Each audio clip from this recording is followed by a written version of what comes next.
This guy is speeding through the snow to meet a legendary hero who solo defeated the monster wave that plunged Earth into chaos 29 years ago. Officer Shim is heading out to visit that very same war hero. As Shim moves through the snowy fields at high speed, he keeps wondering what the legendary hero will actually look like. He expects to meet an 80-year-old geezer who probably looks like he came straight out of the Ice Age. During his journey, Officer Shim suddenly comes across an ostrich-like monster known as the moss duck. Despite having a strangely cute head, this creature travels in groups and is classified as an A-ranked disaster species. Officer Shim wonders if he might have to fight them. Just as he begins charging power into his fist, he notices the moss ducks becoming aggressive and quickly realizes that the situation will not go in his favor if he tries to battle them. Because of that, Shim immediately starts running as fast as he can, while wondering how an old geezer could possibly survive alone in a monster-filled place like this. Just when he thinks things cannot get any worse, another A-ranked disaster species called the Thunderbird suddenly appears above him. This gigantic eagle-type monster is powerful enough to completely tear apart a person along with their bones. Shim runs like his life depends on it. Spotting a cabin nearby, he quickly leaps toward the wall and climbs up, hoping to hide inside for a while. However, the moment he jumps up, the Thunderbird suddenly catches him in its claws. For a second, it seems like the poor officer is about to become bird food, but somehow the monsters suddenly change their entire aura and start acting like harmless friendly birds instead. Shim quickly looks around after hearing what sounds like a human voice. A moment later, he gets dropped safely onto the ground while a man in his mid-20s appears and asks if he is the new administrative officer. Shim stares at the stranger in confusion and wonders how someone wearing nothing but a simple t-shirt is surviving in this freezing weather. As the moss ducks begin trying to climb over the wall to chase Officer Shim, the cabin owner casually waves his hand once, instantly calming the monsters down and sending them away. The man then tells the officer that he already informed the administration that there was no need to keep sending officers every single time. Hearing this leaves Shim completely stunned, and he asks the young man if he is actually the hero Kang-ho whom he came here to meet. Kang-ho looks absolutely nothing like the old man Shim had imagined in his head. The hero, who is supposedly in his 80s, invites the officer inside for something to eat, while Shim still struggles to process the fact that this young-looking man is actually an old geezer on the inside. Officer Shim follows him into the cabin, where he notices how empty the place is. Instead of questioning that, though, he immediately asks Kang-ho about the secret behind his youthful appearance. Kang-ho places a frying pan over the stove and lights it using magic, while asking the officer if he is really that shocked by his appearance. Shim explains that the other heroes who fought alongside him during the war have now become chairmen of massive guilds, and all of them look properly old. Kang-ho admits that even he has no idea why this happened, but somehow his body simply stopped aging altogether. Just as Kang-ho raises his hand, a cute Thunderbird chick suddenly drops an egg right into his palm, which could have easily been its future sibling. Our hero casually starts making an omelet while Shim witnesses Kang-ho's Beastmaster ability firsthand. Apparently, this power allows him to completely force monsters into submission. Seeing monsters casually helping the hero makes Officer Shim recall how this man had once single-handedly stopped an entire monster army from advancing toward Incheon. The officer asks the old hero if he is still raising magical beasts, mentioning how he had always heard stories during the war about Kang-ho fighting side by side with a powerful SS-ranked phantom species companion. Hearing that question makes Kang-ho hesitate slightly, and he tells the officer that he would rather not talk about that topic. Shim then shifts the conversation to the real reason he came all the way here. He explains that entirely new monster species have recently started appearing, and the situation is slowly getting out of control, which is exactly why they need Kang-ho's help again. Kang-ho wonders why something like this is suddenly happening, because during the 3 decades since the war ended, nothing unusual like this had ever occurred before. He asks for more details, and after Officer Shim explains everything he knows, he finally prepares to leave. Before going, though, Shim asks the hero why he is still single and continues living alone in a place like this. Our hero simply replies that he is waiting for someone. When Shim tries asking further questions, Kang-ho instead calls over his pet, an S-ranked saber tiger named Mungchi, and tells it to escort the officer back safely. The hero smiles while waving goodbye and explains that nights become extremely dangerous around this area, which is why he is sending the saber tiger along with him. After that, Kang-ho quietly finishes washing his dishes and feeds his baby eagle and baby frog pets their meal. Just as he steps back outside, the saber tiger has already returned. Seeing Mungchi come back this quickly makes the hero suspicious, and he immediately asks the beast if it simply dumped the officer somewhere halfway through the trip.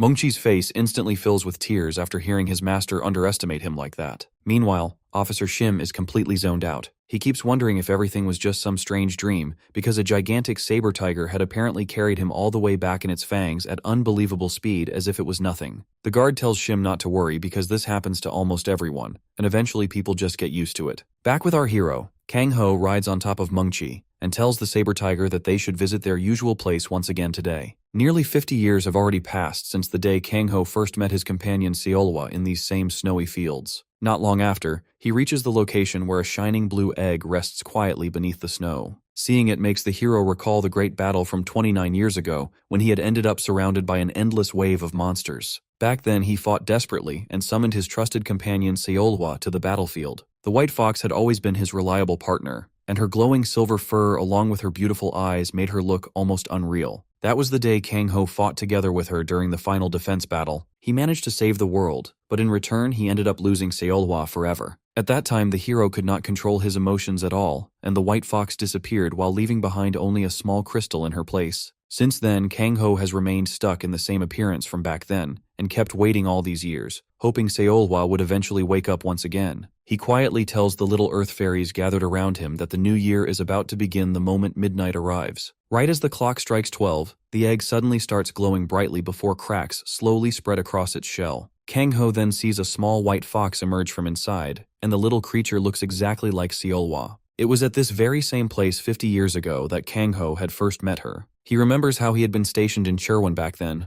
At the time, he was desperately running away from monsters pouring out of a dungeon while tightly holding the little Seolwa in his arms. Even during that hopeless moment, the white fox had stayed beside him as if fate itself had tied them together. Seeing her child awaken at the exact same spot where he first met Seolwa makes Kang Ho relive those old memories all over again. The little white fox quickly jumps onto Kang Ho's shoulder and starts licking his face. Our hero wonders if the tiny fox is greeting him, so he greets the newborn back while gently patting her little head. Since the baby fox looks exactly like her late mother, Kang Ho decides to name her Seola. Just then, the hero notices several winged monsters flying across the sky above him. He activates his beast eye to inspect them properly, and realizes that they are a completely new species called Windbong, even though they are only ranked E-class monsters. Kang Ho has not seen a newly discovered species ever since the Daybreak War, and these creatures clearly match the story officer Shim had told him earlier. Kang Ho starts wondering if Seola's awakening and the sudden appearance of new monsters are somehow connected, or if all of this is simply a strange coincidence. Meanwhile, later in the Gangnam district, inside the mercenary tower, an officer panics after spotting a demonic beast sitting on the roof and immediately rushes to report it to his team leader. The team leader calmly tells the frightened rookie to relax and reminds him about the first paragraph of Emergency Response Manual Article 3, where it clearly states that a young man riding a saber-toothed tiger is a close friend of the chairman. He explains that this is considered a VIP visit and orders the rookie to quickly escort their guest inside. The rookie, who clearly never bothered reading the manual before, starts wondering if the story was actually real instead of just some ghost tale made to scare new recruits. Meanwhile, Kang Ho tells Mengqi to stop making such scary expressions and asks the saber tiger to wait outside until he returns. As Kang Ho gets escorted through the building, he finds himself eager to finally meet his old friend again. He quietly wonders if footsteps naturally become heavier as people grow older, and soon enough he finally comes face to face with the Iron Fist King Chulbei. Just like Kang Ho, Chulbei had also been one of the 5 great heroes of the Daybreak War, and now he serves as the chairman running the mercenary guild. As the old man sees his old friend, he immediately pulls him into a tight hug and welcomes him with drinks, arguing that they should celebrate properly since both of them have already turned 80. Kang Ho, however, tells the guy that at their age they should focus more on maintaining a healthy lifestyle instead. Just then Seola, who had been sleeping inside our hero's upper clothes, suddenly pops her head out. The moment Chulbei sees the little white fox, he points out that the tiny creature somehow looks very familiar to him.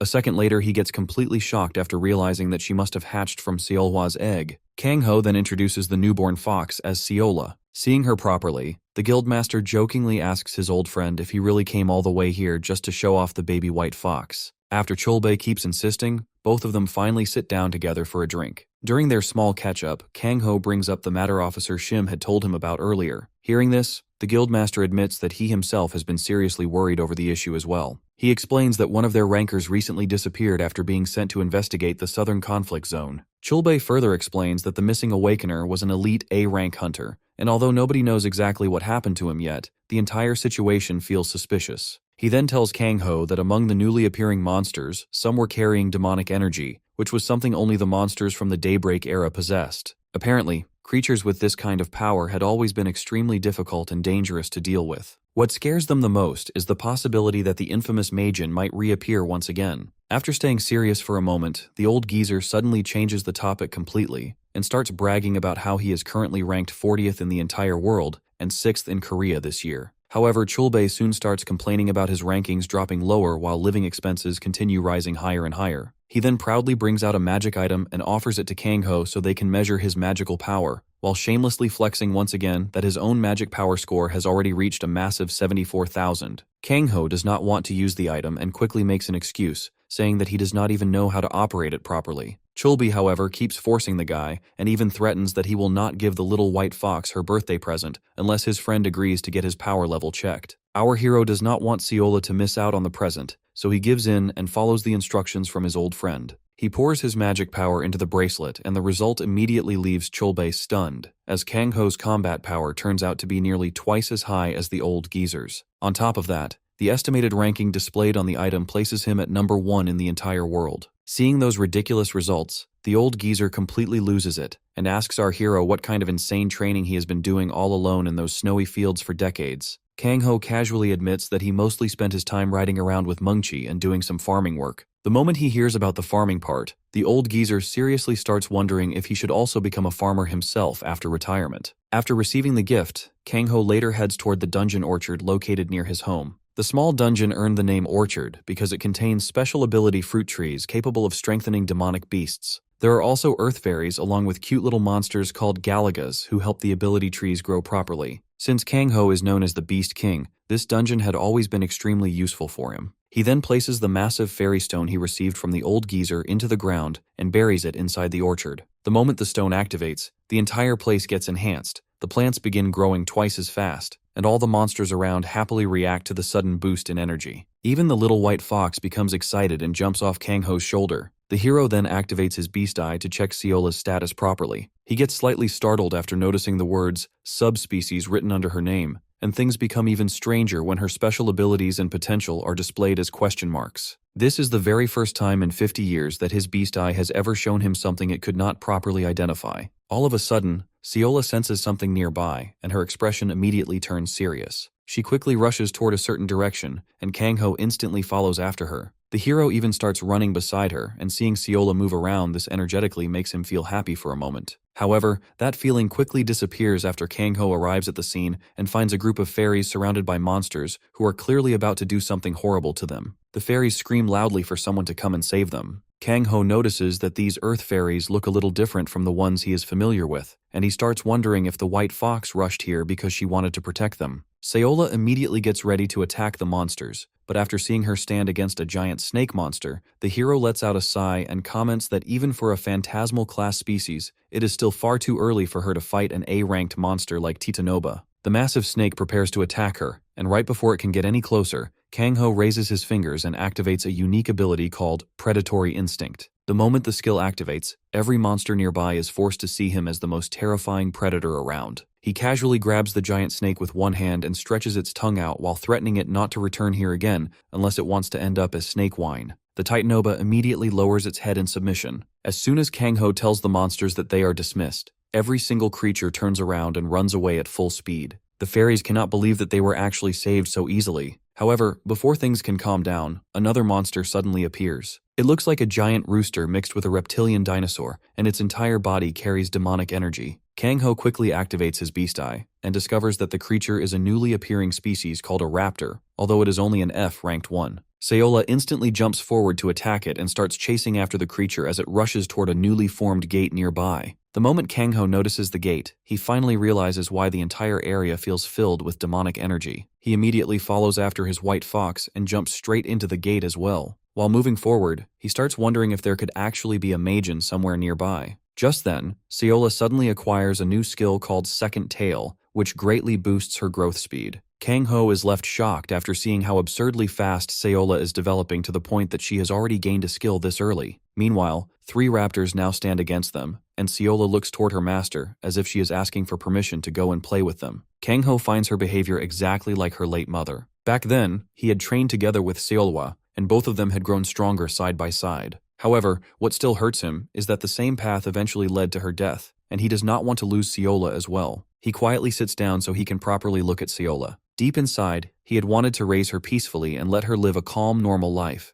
But after seeing how excited she gets for battle and how naturally she enjoys fighting, Kang-ho realizes that stopping her now would simply be his own selfishness. The hero smiles and tells her to quickly form a contract with him. He raises 2 fingers close to her before gently touching her forehead with them, while promising that he will raise her to become the strongest. A glowing bloody light bursts out and a contract ring forms on Kang-ho's hand, proving that the contract has successfully been completed. Since she is still only a baby, Kang-ho tells her that he will share his mana with her and encourages her to play around as much as she wants. Seola immediately gets excited and rushes toward the raptors. Kang-ho then activates his unique ability that allows him to share senses along with mana and physical abilities with his contracted beast. Through the connection, he guides Seola to stay calm and patient instead of blindly rushing into battle. He makes her wait carefully for the correct opening, and then finally gives her the signal to attack. Seola instantly leaps onto one of the raptors and bites directly into its neck, taking the creature down in one clean move. Right after that, she activates another skill called Overpower, which allows her to absorb demonic energy from monsters she defeats and subdues. The moment the demonic energy leaves the creature's body, the monster loses all hostility and returns to normal. Just then, the remaining 2 raptors rush towards Seola together, but she quickly jumps into the air. She rapidly bites one after another without giving them any chance to react. Watching her movements, Kang-ho becomes slightly startled because her battle instincts and movements are far too polished for someone fighting for the first time. Right after the battle ends, Seola's attack rank rises from F to E rank. Seola then happily runs back toward her master as if waiting for praise. Kang-ho lets out a sigh before telling her that she really did a great job. Kang-ho tells her that they should quickly return back to Earth before the gate closes. He also tells the raptors to get back on their feet, and surprisingly all of them are now friendly after losing their demonic energy. All of them start running and safely exit through the gate before it can fully shut. Outside, the hero finds the fairies gathered together, bowing deeply and praising him as thanks. They even call him an absolute one. Their sudden worship catches both him and Seola by surprise. One of the fairies even gives the little one a title, calling her the Silver White Fang, and they start praising her like a cute guardian deity. Hearing that, he steps closer in confusion because he has never heard a fairy speak human words before. He also tells her that their guardian already has a proper name, and it is Seola. The fairy smiles warmly when she hears the little one's lovely name. With a bright smile, she explains that white-fanged wolves are treated as guardians in their homeland. Among them, silver white fangs are given even greater respect and honor. That is not only because of their rare appearance, but also because legends say one such wolf once saved their home from destruction by a corpse dragon. Seola puffs her cheeks in excitement, clearly happy to hear that story. Ever since then, the 5-tailed silver fangs have been treated as legends in the fairies' eyes. So for someone to have such a legendary being as a companion,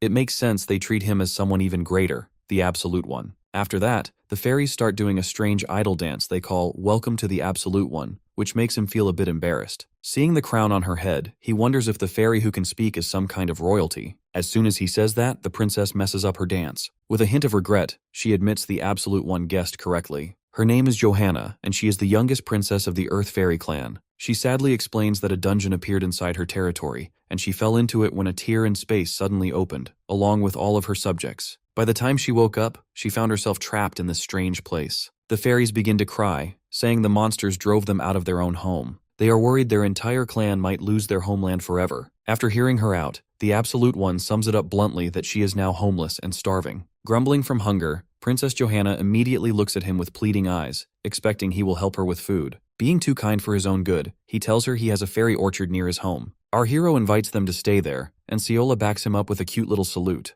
With that, all the fairies start praising their new lord and guardian spirit, which makes him feel way too embarrassed. He quickly asks them to stop and even wonders if she really is a princess. Normally, princesses don't just kowtow to anyone who helps them out. At that moment, the fairies suddenly grow a bit uneasy as they notice a large beast charging straight toward them. They hesitate at first, but soon they start enjoying themselves when they grab onto its tail like it is some kind of ride. Our hero asks Mungchi to hold on just a bit longer. The pup looks clearly annoyed, having a bunch of fairies treating a saber tiger like an amusement park attraction. Just then, he feels his cell phone ring inside his pocket. When he checks the message, he sees he got added to a group chat by Chulbai, where all the old party members are celebrating his return. Kang-ho does not seem bothered that his friend dragged him out of his quiet snowfield life. He remembers his friend secretly snapping a cute picture of him playing with Seola. The cheeky geezer even smiled while sharing it in the group, telling him he should keep up with the times. He finds it amusing watching all his old comrades messing around in the group chat. Their habit of flaming each other the moment they meet has not changed. Now they are keyboard warriors instead. The group has 5 members, the same 5 war heroes who went down in history as the saviors of humanity. He decides to meet them since it has been a long time, and Siola could use some friends too. With that decided, he drops a hi in the chat. The scene then shifts to the city, where a massive crowd has gathered to watch the war heroes in action. All the major news outlets are fighting to get a clear shot of the Swordmaster and the Bowmaster. The two suddenly announced they would join the rankings, drawing a crowd larger than anything seen before in the event's history. Ranked 20th in the world, Swordmaster Junwoo stands on top of a cliff, surrounded by a blazing aura and multiple swords. Man looks like Grandpa Zoro after One Piece finally ends. On the other side, Bowmaster Hoyoung stands firm, giving off a sharp and focused aura of his own. Out of nowhere, a breathtaking redhead enters the scene. The crowd erupts when they see the Flame Witch Mina, whose flames burn even hotter than her. The Flame Witch clearly does not enjoy this event at all. She gets annoyed watching the two old veterans argue and fight again for no reason. The Swordmaster loudly declares that this time he will not hold back at all. Meanwhile, Bowmaster Hoyoung fires back, swearing he will cripple him for good and make sure he never runs his crusty mouth again. That insult fires up Swordmaster Junwoo, and he draws his blade, now wrapped in crackling lightning. Bowmaster Hoyoung does not hold back either and pulls the string on his magical bow. Watching from the side, the Flame Witch sighs as she thinks that some things never change. She then announces that their fight will count as a ranking match, and she will act as the referee. Right as she says that, she notices a flash dropping from the sky above. Flying over the crowd, our boy arrives using his raw magic power like a jetpack, traveling all the way from the snowfield to the city. He lands smoothly behind everyone and blends into the crowd before anyone notices him. But the Flame Witch catches it and calmly tells the two veterans they might want to call it quits for this year's rankings. Swordmaster Junwoo gets triggered, clearly offended by her words. Bowmaster Hoyoung also snaps back, saying she must be joking because they cannot back out now. With a sly grin, Mina asks if they can repeat that in front of Kang-ho. The moment they hear that name, both masters freeze on the spot. Right on cue, our boy raises his hand from the crowd and gives them a casual smile.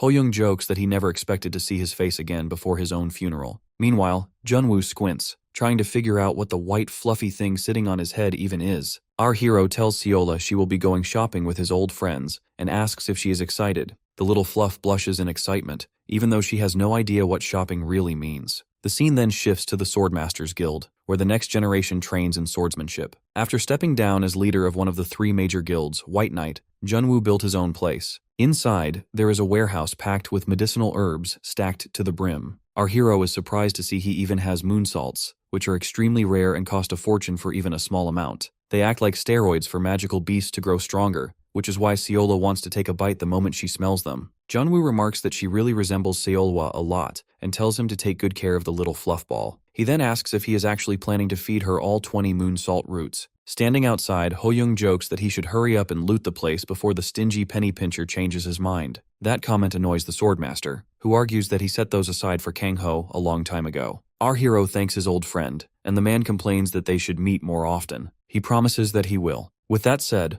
Hoyoung looks at the group with a wide smile and says, "It is time for a party to celebrate his return after 15 long years." The table is filled with strong alcohol laid out for everyone. Both old veterans challenge our boy to a drinking game after hearing stories about how much he drank with Chulbai. Seeing that, he realizes they may look older on the outside, but they are still the same knuckleheads he knows and cares about. The next morning at Seoul Bank, the branch manager rushes down to welcome the Beast King after his long absence and personally escorts him to the VIP room. Our hero says he only came to pick up some magic stones. Seola gets curious about what they are, so he explains they are the currency used when going shopping. The manager tells him he is free to withdraw as many magic stones from the vault as he wants. Outside, a motorcyclist with a sharp look parks right in front of the bank entrance. He watches as a line of employees bow in respect and thank their VIP customer for visiting their place. Seeing the staff act so obedient, he decides to check how much money that guy might be carrying. Using his mana scouter, he does not pick up much power from the escort and only spots 2 C-rank stones in the briefcase. The robber feels disappointed, thinking the bank made a big show for someone carrying barely any money at all. However, his tone quickly changes when he sees our boy casually stuffing S-rank magic stones into his trouser pockets. On top of that, there's also some A-rank and B-rank stones in the other pocket. The man completely loses it when he realizes this guy is carrying over $1 billion worth of cash like it is nothing. He assumes he must be some overpowered S-rank hunter or something like that, but his goggles leave him confused, unable to detect any magic coming from him at all. He watches as this normal-looking guy walks down the sidewalk like nothing is unusual. In his eyes,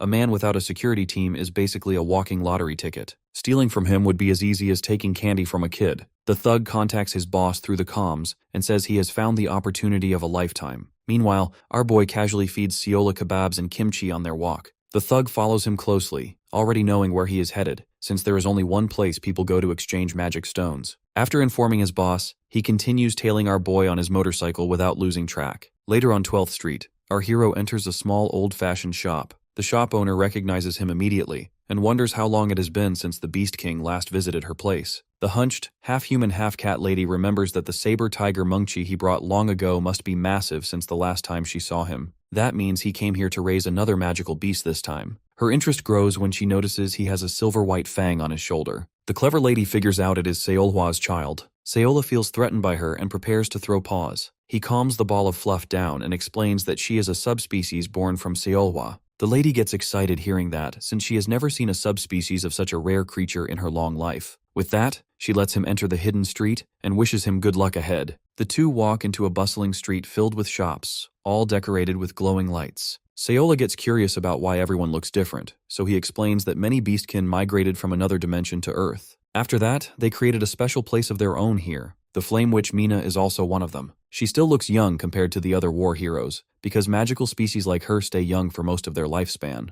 Then, the other big group that migrated are the famous blacksmith dwarves. One of them, the owner of the big Smith Weapon Company, Smith, is good friends with our hero. The dwarf welcomes him inside, offering to get him anything he could not find elsewhere. The workshop is busy, with dwarves drowning in work from the White Knight and Nappa guilds. Even then, he asks Smith to do him a favor, showing the dwarf the device on his wrist. The dwarf immediately recognizes the aura blade and asks if the precious item is damaged. Our boy assures him it is not that, but it is going to need some service if it is going to work after 15 years of staying unused. He understands if that is not possible with the shop this busy right now. Smith laughs out loud, stating dwarves never let favors go unreturned, and his job has priority over all else. The dwarf orders his men to drop their hammers and move fast to repair Kangho's aura blade. He is glad to see that the dwarf's cheerful attitude has never changed at all. Observing his every movement from a distance, the thugs are shocked when they see him buy all the expensive items. Their boss gets impatient and orders them that they do not have time to waste. They will attack him as soon as he covers some distance from the dwarf workshop. Back at Smith's workshop, the man claims his boys serviced the bracelet well. They even added some improvements that increase its mana capacity and the maximum output it can give. Smith asks if he is interested in testing it out at the range, but the Beast King tells him that will not be necessary. He is confident he will get an opportunity to do that very soon anyway. With that, he says goodbye to the Jolly Bunch and walks down an empty street alone. Sure enough, the crew tails him from behind and two thieves armed with swords jump him from above. Staying calm, he asks the thugs if this is all the manpower they brought to shake him down today. Grinning wide, their boss questions the seemingly unawakened loser where he gets all that confidence from. When our boy hears them call him unawakened, it all starts to make sense now. He lets the unlucky dirtbag know that mana detection scouters only measure magic power up to around 100,000. The gang leader confirms that, slightly worried that the guy at their mercy is chill even at gunpoint. He runs a list of all the hunters with power over 100,000 he knows in the country. He is sure Kangho is bluffing, because there is no way there isn't a powerful hunter he does not know about. On his orders, the three thieves attack our hero from all sides at once. Meanwhile, our Beast King is thrilled to take his newly upgraded aura blade for a proper test drive, and a magic dagger forms in his hand when he releases his power. All of the professional thugs jumping him realize they messed up badly, but it is already too late now. The sheer force of his aura smacks them into complete oblivion. Seeing that, their boss starts to panic as it hits him he messed with the wrong guy. His detection device now shows immeasurable magic power, and the only way that is true is if his power is far over 100,000. Our boy extends his aura blade forward, shattering his device and leaving him completely speechless. After that, he pulls out his phone to confirm that the whole crew has a bounty placed on their heads already. He is surprised that the boss is a former high-ranking member from the White Fang Guild. Over the years, the man racked up all kinds of charges, including robbery, abduction, and multiple murders. The boss knows he cannot fight her way out of this now, and tries to think up an escape plan. So he uses his unique skill as an assassin, which grants him lightning-fast movement. He wall jumps out of the alley in the blink of an eye, thinking he will get away safely since he has never failed to escape with this skill before. My guy casually appears next to him, curiously asking why he lives his days as a petty thug when he clearly has the skills to achieve greater things. Without holding back, he slaps the moron in the face. That sends the boss crashing right back into the alley he just escaped from moments ago. Dazed from the fall, he is puzzled why a former top 50 ranker like him is getting overwhelmed like this. Deciding it is time to get serious, he draws his dagger and takes a battle stance. As he wonders where his opponent went, our boy appears behind him and sends him flying with another clean punch. He warns the guy it is dangerous to play with weapons, and shatters the tiny knife with his aura blade. Its fragments fly straight at the raider gang boss, whose clothes are shredded down to scraps. The Beast King approves of the improvements Smith's craftsman made to his mana blade. It's more efficient, making his power output and control even sharper. Even after all that, the boss stands up again, refusing to give up. He grows curious why the man who seems like he is from the war generation is still this stubborn. After living through the arduous war times, it makes no sense why a veteran would choose to start a life of crime. With a twisted laugh, the raider boss says a world full of peace is a real drag. He would die of boredom if he cannot see corpses lying around and blood flowing through the streets. Hearing that, our protagonist remembers there were always psychos like him during the war. After they got a taste of power, they forgot the value of human life. The present times may appear peaceful on the surface, yet there is no shortage of mad veterans who are addicted to butchering their enemies. At the White Fang Guild, guild leader Lee Hyuk is enjoying a drink with his master. The guild leader mentions that the Beast King is impressive on a completely different level. His master asks if he is saying that because he looks like a wrinkly old man compared to the guy. But the guild leader says he has a surprisingly calm personality, especially for someone who is celebrated as a war hero. His master is amused to hear that, because he knows the other side Kangho does not show. He jokes that the real Beast King is a real demon, especially when he gets his hands on a criminal. As they speak, our Beast King offers the raider boss some kindness. He says he is glad to end his life if he finds it so boring to live in peace. His aura-packed punch shatters the boss's jaw in one hit. Then, he blinks behind the man midair and continues to pound his face until it is so battered, even a mother would struggle to love it. Soon after that, the swordmaster receives a call from him. The man is excited since it is his first time receiving a call from his friend, a video call at that. When he picks up, our boy asks if he recognizes his former executive in the guild, now covered in bruises and broken bones. Showing no sympathy, the guildmaster angrily yells that he is the dirtbag who has been ruining his guild's name. The White Fang leader calms him down as he starts ranting about tearing the guy apart. Kangho says he will deliver the boss and his gang over soon. Then, he makes the raider boss take him to a nearby warehouse where they keep everything they plundered.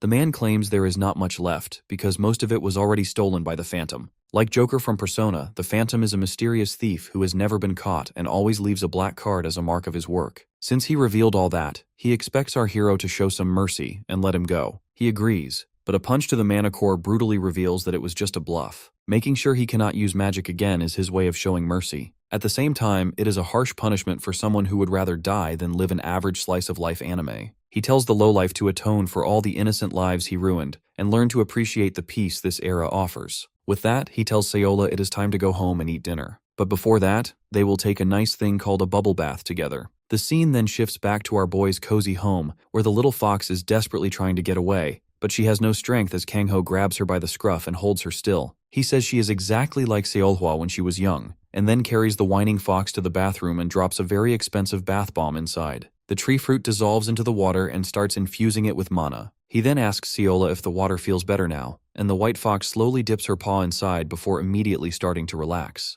This makes our hero really happy to see her enjoy it, and he goes on to give her a bath. Usually, Beast Clan warriors rub a bit of world tree fruit on their beasts to strengthen their bodies. However, Seola is absorbing everything completely, not letting even a single bit of mana escape at all. The whole tub evaporates quickly, catching Kangho off guard. Obviously, the effect of the whole fruit is far greater than normal, but instead of stopping, Seola keeps absorbing more mana even though the water is already gone. The system then reveals that she has obtained a new title, the Guardian of Nature, which lets her absorb energy from the environment. It also states that she can absorb medical ingredients much faster than other species. This makes our boy wonder why she is reacting so well to the treatment. He pushes the thought aside and picks her up, telling her they should probably get something to eat now. Sometime later, as the snow keeps falling without stopping, he stays busy in the kitchen. Johanna flies in carrying some expensive ingredients along with the others. She realizes he must have been busy collecting all this for the past few days. Picking up a giant pan, he nods and says they should start cooking now. The fairies help gather the ingredients into the pan. Seeing all the rare items, Johanna asks if a normal kitchen fire will be enough to break through the shells of these ingredients. Kangho then pulls out high-quality mana stones from his pocket and says he will cook with these, which shocks Johanna completely. She tries to warn him that using this much power will reduce every one of them to ashes, but our hero stays calm as he tosses them inside the fire with a small smile. The mana stones start crackling in a dangerous way, which makes the fairy princess panic, but just as the fire rises from the stove, he uses his power to control the flames with one hand. At the same time, he tosses the ingredients around in the pan smoothly with his other hand like an experienced chef. The The fairy princess is shocked at how easily he is controlling such a huge amount of energy. The ingredients slowly mix together into one mass, forming a thick, gooey slab before finally turning into a fine powder. Kang Ho then tells the fairy princess to go get the moon salt, and she quickly flies off. He then squeezes the juice out of the plant leaves and mixes it into the powder, forming a smooth dough. After that, he rolls them up into perfectly round dumplings and finishes searing them in the extremely hot pan. Our hero offers the first one to Johanna, but she immediately refuses and says one of those mana-packed bombs would make her burst like a balloon.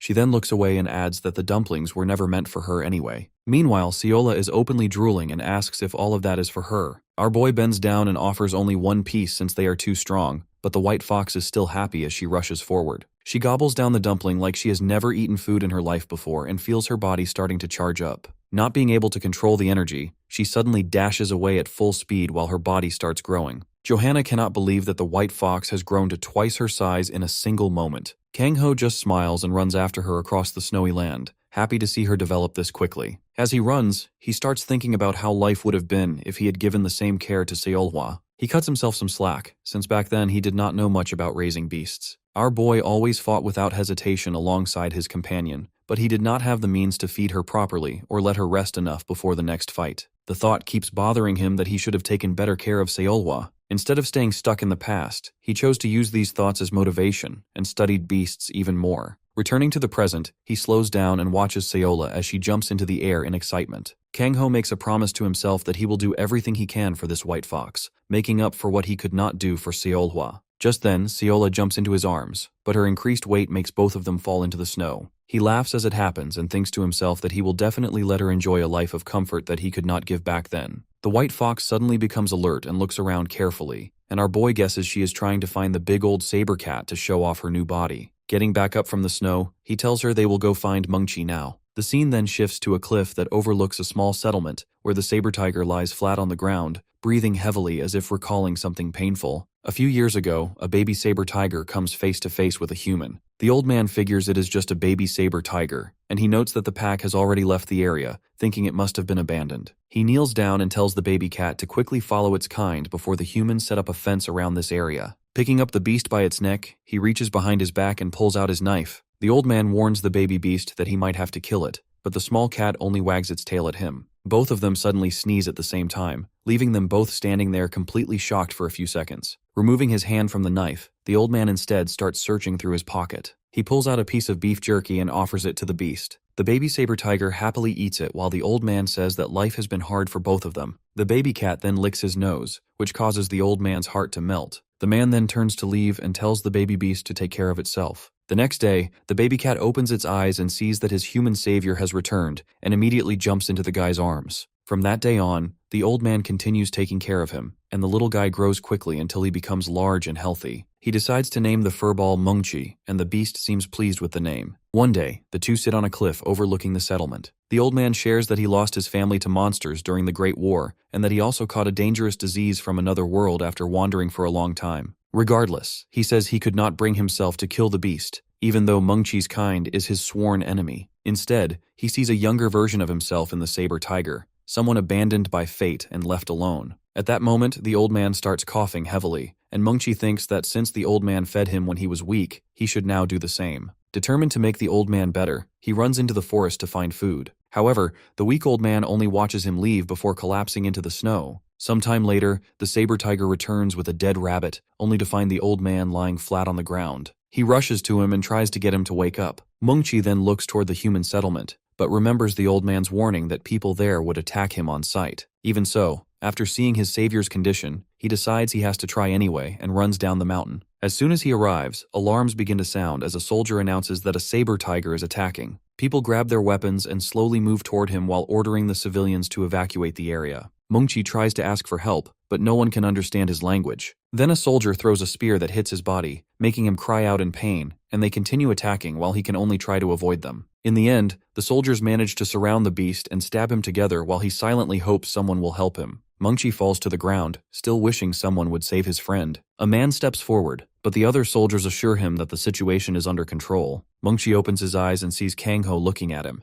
Our hero tells the soldiers this is only a stray and that he will handle it himself. The soldiers listen to his words and leave, while he kneels down on the ground and places a hand on Mungchi's head. He realizes that the saber tiger must have been desperate to come here for help. The tiger becomes confused as he feels strength returning to his body. After a while, the two return to the old man, who still has not woken up. Kang-ho places a hand on his chest and realizes it is an endemic disease from the Mu continent, one that causes mana to gather in the heart and slowly weaken the body. He then tells Mungchi that the old man will survive because of what the brave tiger did. After removing the mana, the old man slowly opens his eyes and sees his companion right in front of him. The two hold each other as Mungchi begins to cry loudly. Coming back to the present, our hero walks up the cliff. The saber tiger opens his eyes and sees his master waving at him. He stands up, revealing a small shrine behind him. The tiger looks back one last time at the image of the old man who saved him, remembering his final words to follow Kang-ho and live freely. The old man had passed away peacefully 5 years after the incident. Since then, the saber tiger has visited his grave regularly every year. Seola notices drops of water falling from the sky and becomes confused, while the big cat can no longer hold back his emotions and starts to cry. Our boy covers the white fox's head and tells her with a small smile that it has suddenly started raining. All of a sudden, a bee monster appears and crashes to the ground right in front of them. Kang-ho looks up and sees a large swarm approaching them, realizing this is yet another new species. He then activates his Beast Eye ability, which shows that it is a battle bee species. Individually weak, this monster becomes a threat when it is in a group. Seola immediately thinks of it as food and takes a big bite.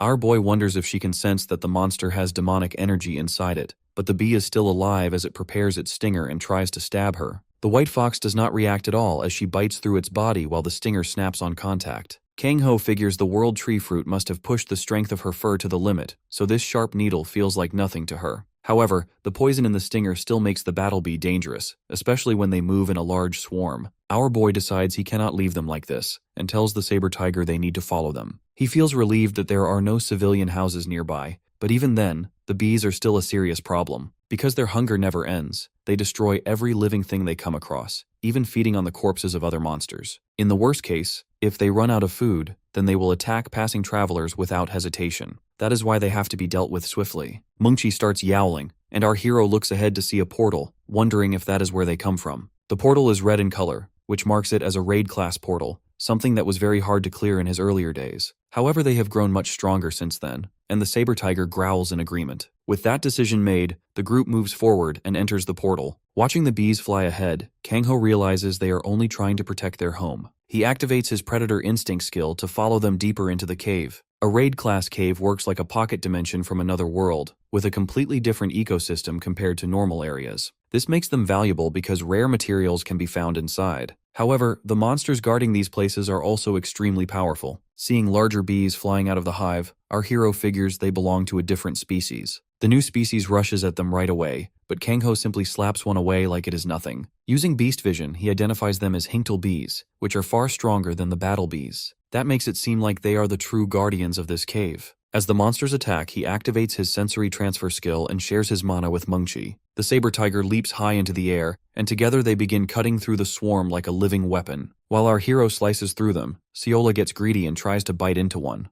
However, these bees are too large for her tiny mouth and easily escape, which makes her upset. Our boy consoles her. She is still too small to eat them. Mungchi then lands on top of the hive, which makes the bees even more aggressive. The monsters launch their stingers together, but Kang-ho senses the attack before it happens. The saber tiger dodges smoothly while he looks ahead and detects a source of demonic energy. Deciding to handle it himself, he calls out to Mungchi and jumps off his back. The tiger understands right away and uses his paw to send Kang-ho flying toward the demonic energy source. Our hero activates his aura blade and cuts down the remaining bees rushing at him. As he moves forward, he senses a powerful presence ahead and realizes this must be what the bees are protecting. Without waiting, he breaks through the hive wall and lands in style, farming max aura points. The source of the demonic energy is right ahead, and he recognizes it as one of his old enemies, a Majin. The unknown figure calls out to him, acknowledging that a human made it this far. Just when it seems like a fight is about to explode, the Majin suddenly breaks down in panic. The guy starts whining about how screwed he is while mumble-rapping to himself. With his fangs bared and annoying loud voice, the demon asks if the two can even hear him. Kang-ho and his partner brace themselves for some terrifying message from the mysterious being. Then, the shadowy figure tells them to listen up nice and close. He reveals that they are talking to the great demon Theo, the fourth highest ranked demon in the demon universe. The situation drops from 100 to 0 real fast when Theo makes a lightning-fast move. A move where he falls to his knees at unimaginable speeds to beg them for a surrender. Bro casually explains that he is allergic to fighting and would rather get captured than fight against opponents so strong.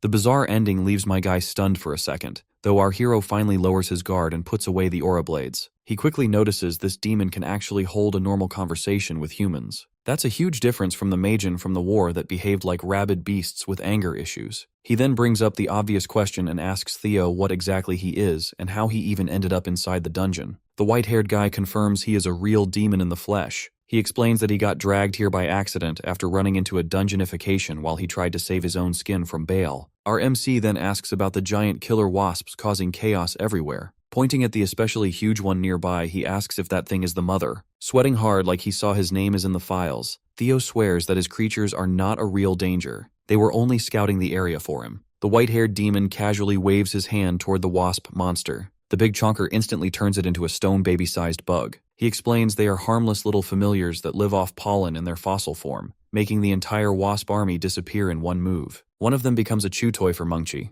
Meanwhile, Seolwa is not convinced one bit, so the fluff ball launches itself at Theo's leg and bites down. She greedily slurps up that sweet demonic energy. Seeing this, Theo completely loses it and starts trying to shake the tiny menace off, but the little gremlin refuses to let go. Our hero quietly clocks the demon while thinking things through. He figures out Theo himself is not much of a threat. Regardless, the world he came from probably is. Realizing the guy could still be useful for information about this new realm, he decides to seal the newcomer's mana core just to remove any possible danger he might bring later. Bright purple mana flickers around our MC's hand as he grabs the demon by the chest without warning. Theo instantly screams in shock and crashes onto the floor. The poor guy looks up helplessly into our hero's cold eyes while he coldly tells him to quietly follow orders and stay in line. He also makes it clear that trying anything stupid will cost him his life. Left trembling and powerless by just a human, Theo reluctantly agrees. The scene shifts outside the newly appeared raid class gate. Guilds from all over have gathered there with their strongest hunters, all hungry to get their hands on the loot waiting inside. To decide who gets first dibs on raiding the gate, the guilds start holding matches between their top fighters to see who is actually worthy of the loot. A tall blonde aura farmer named King absolutely steamrolls the competition. To rub it in, he makes sure to flex every win on social media like a pro clout chaser. While Blondie uploads another post glazing his own easy victories, a massive guy named Broken steps up to challenge him. The poor bastard is already losing patience while waiting for King to finish admiring himself. Both fighters charge at each other, fully ready to fold the other guy on the spot. Meanwhile, near the gate itself, our MC arrives with his freshly captured demon tagging along behind him. Broken suddenly gets launched straight toward them by the king, but our boy casually catches the flying meathead and slams him into the ground. Every guild member standing around the gate is left staring in disbelief. They are stunned to see two complete strangers casually walk out of a raid class gate like they just finished grocery shopping. While the crowd starts bombarding our boy with questions, King quickly loses patience and charges straight at him. The two lock eyes and Blondie immediately starts yelling. He demands to know who gave them permission to enter the gate. Our boy looks genuinely confused by the guy's yapping, wondering why anyone would need permission for something this dumb. That pisses King off even more. The guy quickly uses his scouter to scan our hero's magic power, but nothing appears. So he assumes Kang-ho is just some random civilian who wandered in by mistake. King instantly blows up and starts barking at him like an angry council president in high school. Standing behind him, Theo quietly asks if he is about to erase Bro from existence. Kang-ho glances back with a small grin, and his eyes begin glowing bright blue. Calm as he can possibly be, he tells Theo he definitely does not plan to do that. The Blondie grabs our MC by the shoulder and keeps yelling at him to leave, calling him unawakened trash that wandered into the wrong place. Our boy is just about ready to humble this loudmouth properly when a member of the White Fang Guild suddenly steps in and bows to him. The man turns out to be Lee Hyuk, Junwoo's top student. Using the chance to finally get a proper answer, Kang-ho asks what this whole priority right system even is, since Blondie clearly was too busy barking to explain anything. Lee starts breaking the system down for him, but King cuts in halfway and asks how a respected hunter like him happens to know some low-tier nobody like our boy.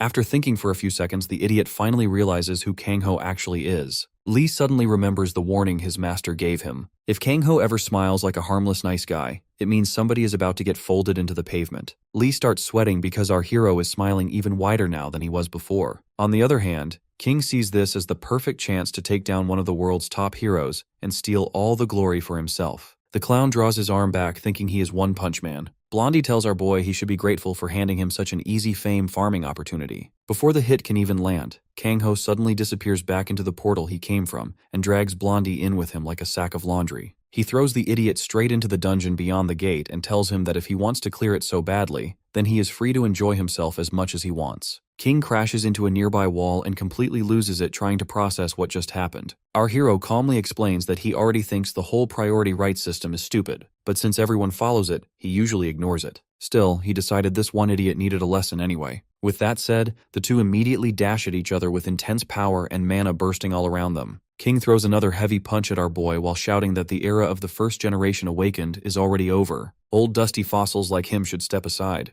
Kang-ho calmly grabs the poor idiot by the face and slams him straight into the rocky ground, sending chunks of stone flying. He tells the loser a word of advice. If he wants to judge the world based on strength alone, then he should stop acting so cocky himself. From the sidelines, Lee and Theo watch the fight with a mix of shock and horror all over their faces. The demon realizes that surrendering earlier was probably the smartest decision he has made in a long time after seeing how terrifying Kang-ho really is. After taking a brutal beating for what feels like forever, Blondie ends up sprawled across the floor, bruised and covered in blood beside our boy. Kang-ho notices that King's movements are way too sloppy for somebody ranked that highly, so he asks who trained him. The guy hesitates before admitting he never had any formal training. His strength mostly came from raw talent alone. Kang-ho then drills a harsh lesson into him, explaining that power without proper skill is useless, and that he seriously needs to humble himself. He goes on to lecture Blondie that needs to find a real master, because acting this reckless in actual battles would easily get him killed. Meanwhile, behind Kang-ho's back, King quietly pulls out his phone and immediately starts posting about his loss. The clout chaser tries to spin it into a humbling character development arc. Seeing how hopelessly lacking in self-awareness this guy still is, Kang-ho decides he is going to beat the lesson into him properly some other day. Just then,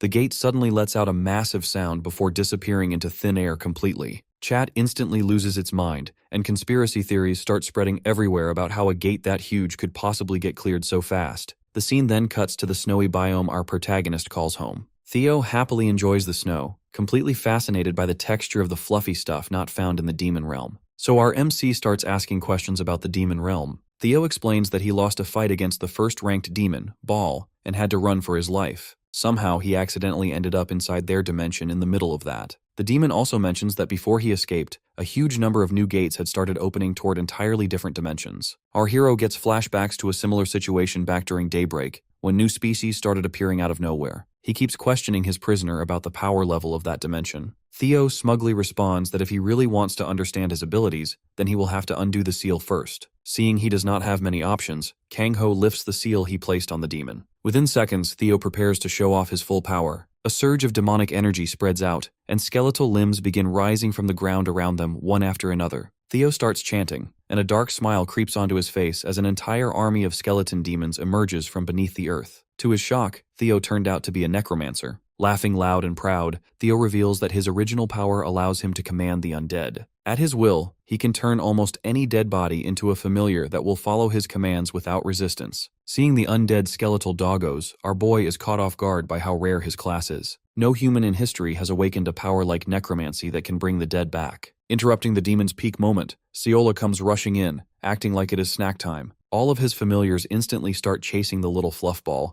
but she brushes them and runs straight past without slowing down. Even when he doesn't see her, Theo senses the angel of death coming his way. Out of nowhere, two tiny fangs latch onto his neck, and his freshly released power starts getting sucked like Cheetos dust from his keyboard. He yells in frustration that Kang-ho set him up like this. Removing his mana seal was just an excuse to give Seola bonus experience points. Kang-ho does not even try to deny it, and admits straight up he did that on purpose. But then Theo notices something strange he has never seen before. It is not just his mana being drained. There is something else inside forming his magic core as well. As his demonic energy gets pulled out, it starts getting replaced by pure mana. As Seola keeps absorbing more, her body begins to glow like she is going through a Pokemon evolution. Out of nowhere, a second tail appears next to the first one. Seeing that, our boy is left staring and quickly checks her status. The results show that her stats have improved compared to before. Theo also notices that the little furball has an extra tail after attacking him. Looking at the two tails, our boy remembers something he heard from the demi-humans before. The legendary silver-white fox was said to possess 5 tails in total. That makes him wonder if Seola will keep growing over time and reach that level someday. Right then, he receives a call from Chulbai.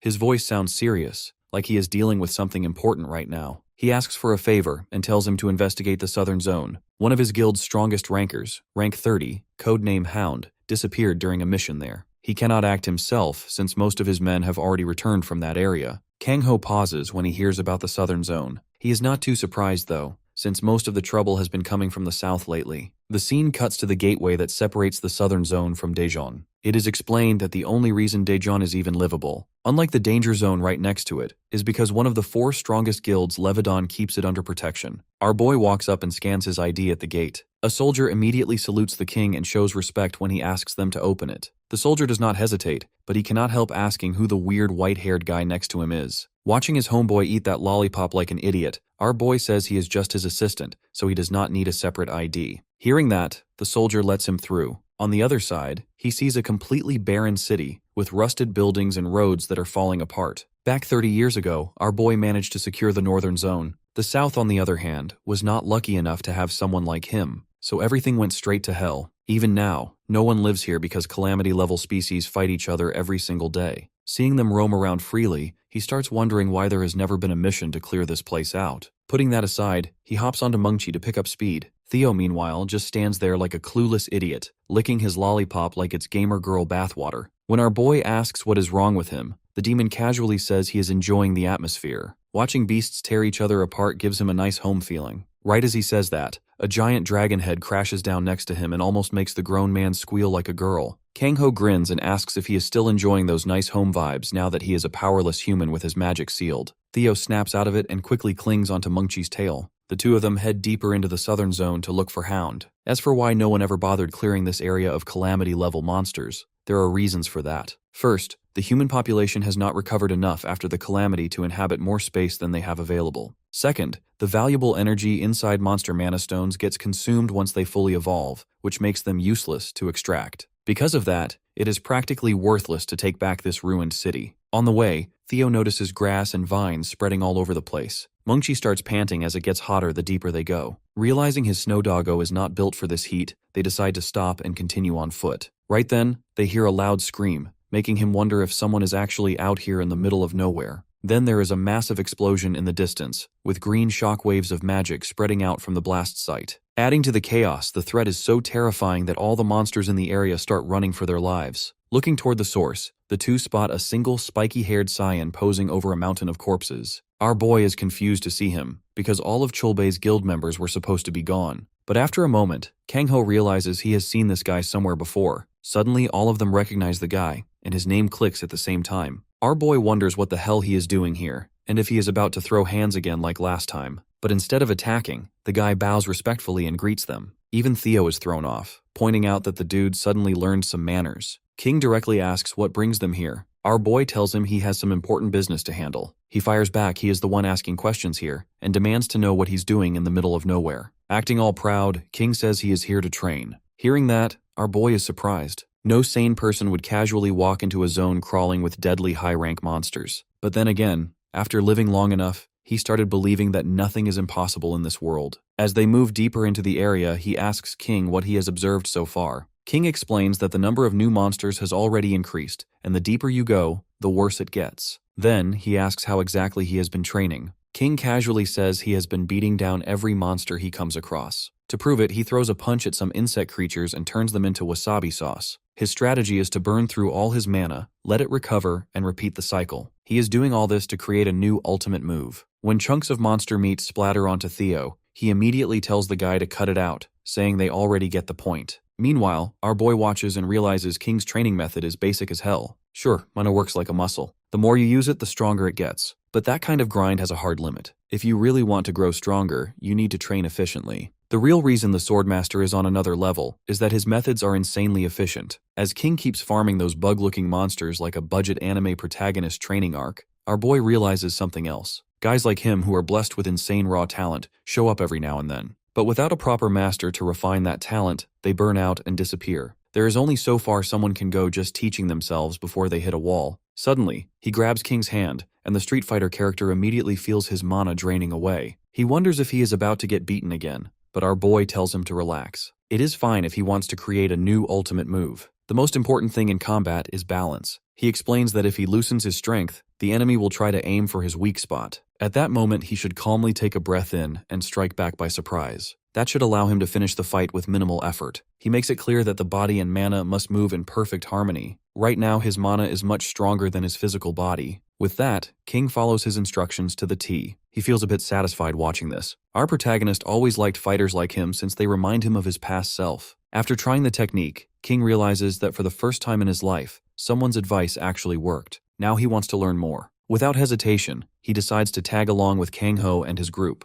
Just like that, they gain a new companion and finally arrive at the center of the city. There, a massive dome of demonic energy covers the entire area. For King, the most annoying part is that it completely disables his phone. Our boy studies the barrier and figures this must be the place where the missing rankers disappeared. Suddenly, Theo points at it and asks what that thing is doing here. Kang Ho is confused what the creature is, and Theo explains that it is a cryptid. Cryptids are a species from the demon realm where the main body stays in one place, but its roots spread across a wide area. He adds that it releases strange spores that take control of the surroundings. If someone touches them, they turn into mindless, controlled zombies. According to him, this species caused serious trouble back in the demon realm. Hearing that, our boy casually grabs one of the spores to inspect it. On closer inspection, he realizes it is not a spore but a larva. That makes him wonder if these things burrow into a person's body and seize control from the inside. Without wasting time, Kang Ho activates his sensory transfer. With boosted leg strength, he launches himself into the air along with Mungchi. Seeing this, King watches in stunned amazement. Meanwhile,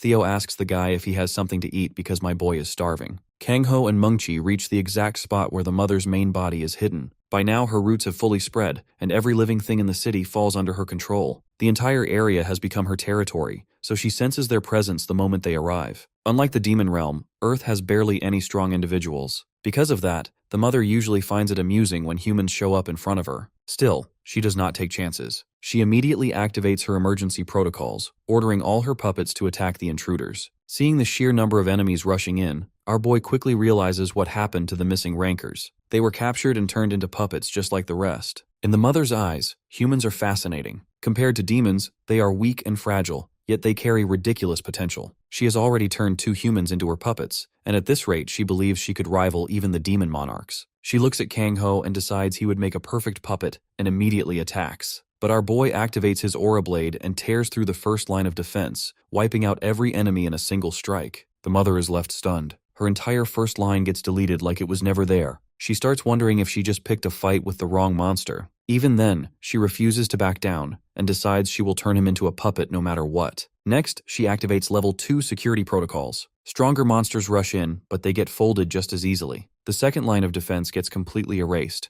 and now the mother is genuinely shaken. The situation feels way too familiar. She starts thinking back, remembering an enemy who once pushed her to the brink, and wonders if that nightmare has come back for her. Flashes of her past life hit all at once. Back then, she could not even touch that enemy's subordinates. The only thing she managed was running away with her life. She felt safe after arriving in this world through the dungeon opening, thinking no one could mess with her here. Turns out she was dead wrong. The one who gave her that trauma was Theo. Realizing that makes her furious, because she cannot understand why this menace is here again to ruin her life. Meanwhile, that same terrifying demon is off to the side, struggling with the heat like a useless bum. He shamelessly asks King to carry him, who has the nerve to tell him to hurry up instead of whining. The mother snaps back into focus. Even if she has to face that demon again, she refuses to lose. With the mana stone she obtained, she has already built a massive army in no time. Confident in her power, she activates level 3 security protocols and summons her royal guards. Out of nowhere, a giant dragon appears in front of Kang Ho. Without hesitation, he jumps straight at it and lets himself get swallowed. For a moment, everyone assumes he just threw his life away. The mother thinks she has finally won,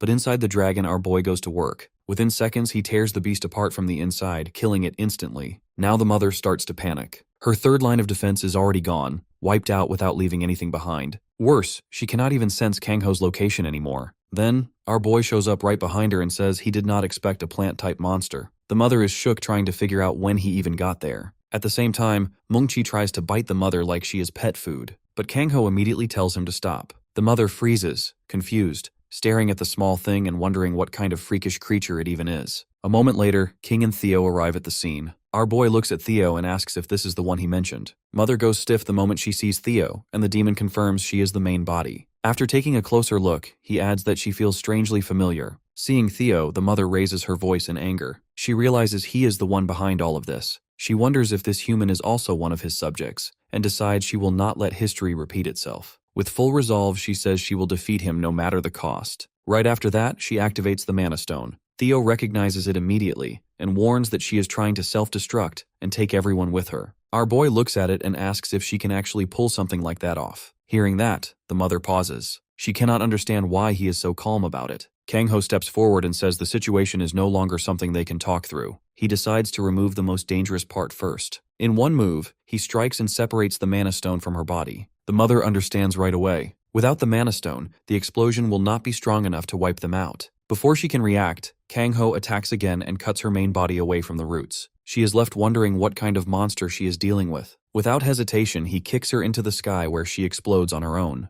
After everything settles, the area returns to normal. King says he is going to take a picture and post it on Discord. Theo admits that Kang-ho is stronger than he first thought. In the middle of it all, our boy looks at the Mana Stone he just obtained. He notes it is an eternal crystal, holding a strange power tied to the essence of the earth. Curious about what it actually means, Kang-ho says the item's name to Theo, hoping he might recognize it. But judging by the blank factory reset look on that guy's face, he doesn't remember. Guy probably doesn't even remember his own phone password. King, on the other hand, is surprised that he knows it is called an eternal crystal. Our MC forgot that only he can see those system windows. Right then, Theo suddenly connects the dots. His buffering is over, and he remembers that he once heard Baal mention hunting something with a similar name. Maybe it was this exact stone. His words immediately grab our boy's attention. Theo explains that Baal is the demon who relentlessly chased him out of his territory in the demon realm. That monster among monsters is the #1 monarch of the current era. His name alone is enough to send chills down anyone's spine. Hearing that, he is now completely certain this is no ordinary magic stone. To test it, he pours some of his mana into it. His magic immediately gets sucked out of him with Kirby levels of vacuum power. From that, he figures out the eternal crystal converts mana into powerful regeneration. The effect is ridiculously good, so it is a disaster waiting to happen if it falls into the wrong hands. If the ruler of the demon realm himself is hunting for it, that is already a massive red flag.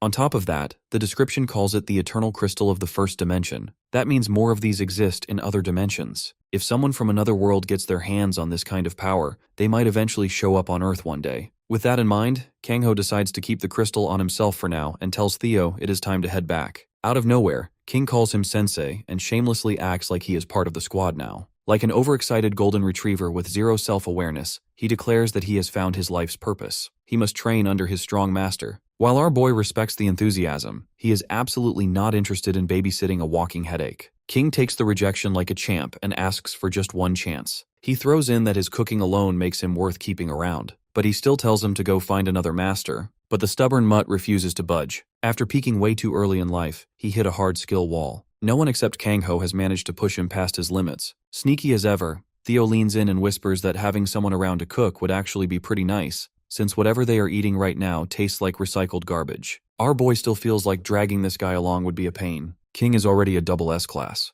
That's a level nobody reaches at his age unless they were trained by some top-tier master since childhood. The guy's annoyingly bright golden retriever smile starts getting to him, so he asks King if he is ready to follow any condition he sets. Without even blinking, King agrees to do whatever it takes. Bro does him dirty right away. His first challenge is to run all the way back to the city, with 0 mana allowed. Theo just stares, shocked that this lunatic actually is down for something that sounds straight up impossible. But once King's slow processing brain finally catches up to what he just agreed to, even he looks stunned. Meanwhile, Kang-ho casually walks over to Mungchi and mentions he did it in 3 days, so he expects his disciple to pull it off too. That night at the mercenary guild, Cholbei finishes informing another family about their son who died in battle. The weight of it clearly bothers him, especially with the growing threats from the demon realm, not to mention dangers they do not even know about yet. He thanks Kang-ho for handling such a difficult mission. Our boy brushes it off, saying they are even since the fairy stone he got earlier was worth it. The Iron Fist King gets emotional. No matter how many times he loses people close to him, it never gets easier. Our boy responds calmly, saying that losing people is not something anyone truly gets used to.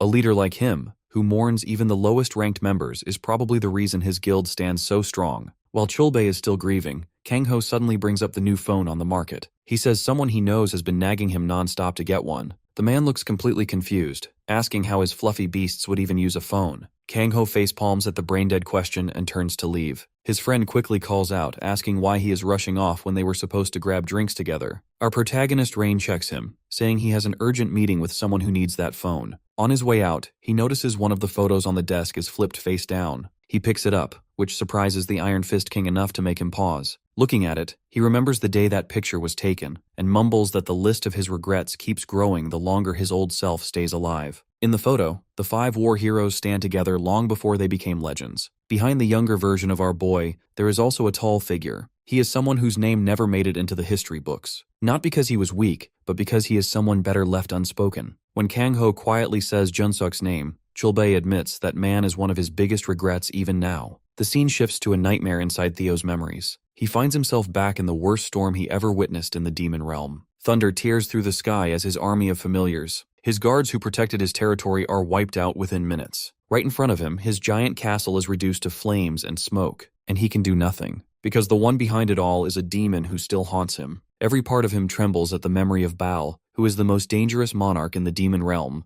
In Baal's hand, Theo recalls seeing a perfectly round black magic stone that made him strong. What made everything worse was a blatant betrayal. They had an agreement not to interfere with each other's affairs, yet Baal attacked anyway. When he demanded an answer, Baal did not bother replying. He simply smirked, like mocking a fool who thought a meaningless promise would protect him. Without hesitation, Baal struck him down, draining his magic until there was barely enough left to keep him alive. As Theo screamed in pain, the demon coldly declared that he would ascend to a higher level. To do that, he needed the magic from Theo's sea wraiths, and Theo should feel honored to become his stepping stone. At his limit, the memory snaps Theo awake in bed. For a split second, he thinks his mana will be sucked dry, only to realize a tiny demonic fluffball is doing exactly that. Seeing this ridiculous scene, Kang-ho immediately tells Seola to stop licking the filthy demon before his germs rub off on her. Humiliating as this life is, Theo realizes it is far better than seeing Baal again. As he gets up, a small bone slips out of his pocket and drops to the floor. Our boy notices it and asks what it is. Theo casually explains that it belongs to the familiar closest to him. The look in his eyes gives it away that the creature clearly meant a lot to him, but then Theo flips the whole mood on its head and says that familiar was his daddy, the great and mighty Theo the First. Hearing that, Kang-ho nearly chokes on his coffee. For a second, he just stares at him, trying to process what kind of nonsense he just heard. He shrugs it off, figuring demons must have some weird way of naming their familiars. The next day, Johanna happily flies around the garden and says that things are more peaceful than ever. The battle bees that he brought last time are very helpful in maintaining the orchard. Our hero finally makes his entrance and walks through the flowers while the fairy keeps on talking. Theo stands there looking like a proud father and says that he already knew his babies would turn out this good. Just then, he notices a cute little furball rushing toward him and dodges the surprise attack with a smile. However, Seola only gives him a cold stare and starts chasing him through the garden, while the other two continue watching the scene unfold. Kang-ho remembers something and says that he has something for all of them for doing so much hard work. He takes out one of the dumplings he made earlier, which catches the fairy princess by surprise. He reassures her that he lowered the potency by diluting them so that all of them can eat without any problem. The gift almost brings Johanna to tears,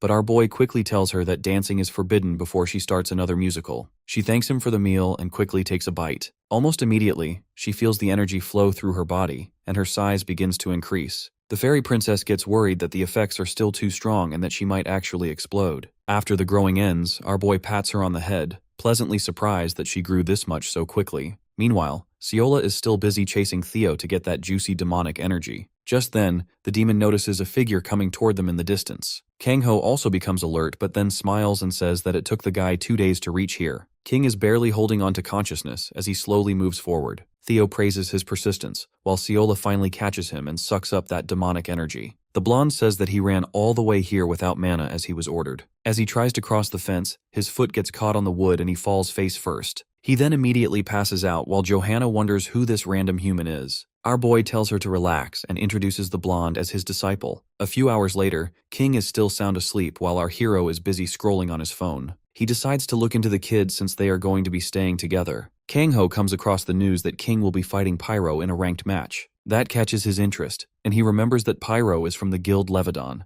Going into the background, Levidan is a very old magic guild known for producing top-tier magic-type awakeners. The leader of that guild is a double S rank awakener named Tai Yong. The man is known for constantly talking trash about the 5 war heroes and never having a good relationship with them. Since King is also a magic-type awakener, he thinks there is only one person who can help him in this situation. Dialing a number, he says that he has something important to ask. Mina is happy to respond and teases him, asking what the King of Beasts wants from her. Kang-ho gets straight to the point and asks about the relationship between King and Pyro. She replies that it is not good. King was part of the Levidan clan until he left about 16 years ago, and things have been bad since then. Our boy takes a few seconds to think about that information. The next day, King finally wakes up feeling more refreshed than ever. He looks around and realizes that he is in the middle of nowhere. Meanwhile, at the house, Theo finally relaxes next to the campfire and complains that he never knew snoring could be so bad. Sitting nearby, our hero asks the blonde if he is finally awake. He directly asks if King is going to fight Pyro in a match. The kid becomes serious and says that it will be an official ranking match. Kang-ho then asks about his relationship with Levidan and wonders if something went wrong there. King immediately denies doing anything bad, but his voice trails off as he mentions something about his mother. Our boy recalls what Mina told him. She said that Levidan made it so that anyone who tried to recruit King would be treated as an enemy. That is why no one dared to contact him until he reached Class SS. There is also a rumor that King is the illegitimate child of the Levidan guildmaster. Taeyong is known to be a shady person, and in Levidan his family holds all the power. Coming back to the present, our boy tells King that he does not need to say more. He instead says that the match will happen in a month, so they do not have time to waste. The blonde looks confused and asks if Kang-ho is really not going to ask more, but he tells him to leave it for later. Right now, they are going to focus on physically strengthening the body while his mana core is sealed away. King gets excited and does a loud celebration, which leaves our hero confused. The blonde says that he can now handle any type of running exercise. However, he suddenly feels that his legs are very heavy and asks about the weight on his ankles. Kang-ho explains that these are special weights made from heavy stones, with each one weighing around a light 300 kilograms. The blonde is more shocked that this amount is considered light. Our hero tells him that a person with a clear goal will continue to improve every single day if he continues training. He adds that a person facing death can draw out extra energy from their body. That makes King nervous, and he asks what kind of danger he is talking about,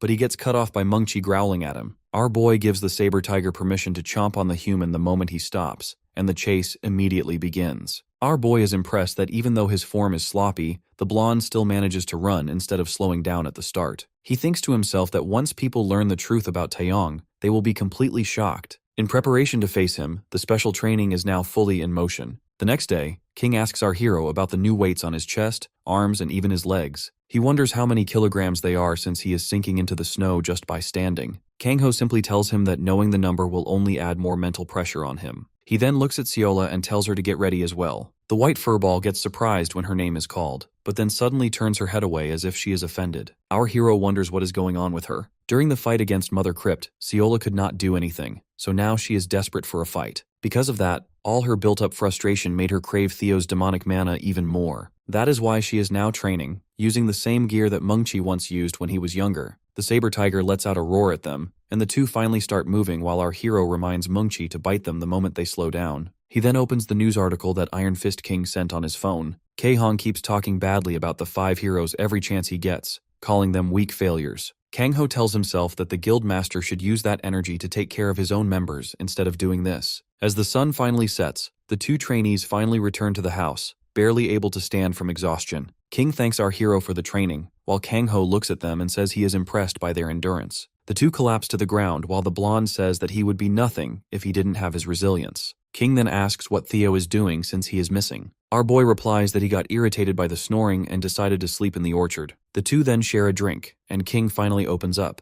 saying that everyone must be curious about the rumors. Kang-ho tells him that once you reach his age, you learn to treat rumors as half-truths most of the time. King replies that the other half usually ends up being true. He thanks our hero for doing all this for him when no one else ever did, and decides to tell him everything. In the center of Daejeon, a massive estate existed under the name Levidan. Seongjin was a young boy in that place who would later take the name King. The child opens his eyes in a dusty closet room inside that large mansion. He notices that his mother is not there, but remembers that she always wakes up early to handle her kitchen work. Even though they lived like beggars in that huge mansion, the 2 always smiled whenever they saw each other. One day, Seongjun is told to clean the private training grounds. While looking at the training room, he becomes curious as he sees the students struggling with their mana control. Seongjun easily manages to control it himself and wonders why the others are having so much trouble. Just then, a voice speaks from behind him, amused that he awakened on his own, and that too with the same wind element as him. Standing behind him is the guild leader, Taeyong. Our boy immediately disperses the mana and greets him, while the guildmaster looks at him with a serious look. Another voice calls out from the training room in disbelief that trash like him awakened wind abilities. That boy is Taewang, one of the true sons of the guildmaster, who would later be known as Pyro. Along with him, 5 other children stand there, all staring at King with clear hatred in their eyes. What Seongjun does not realize is that this situation was created on purpose by the guildmaster to provoke his own children.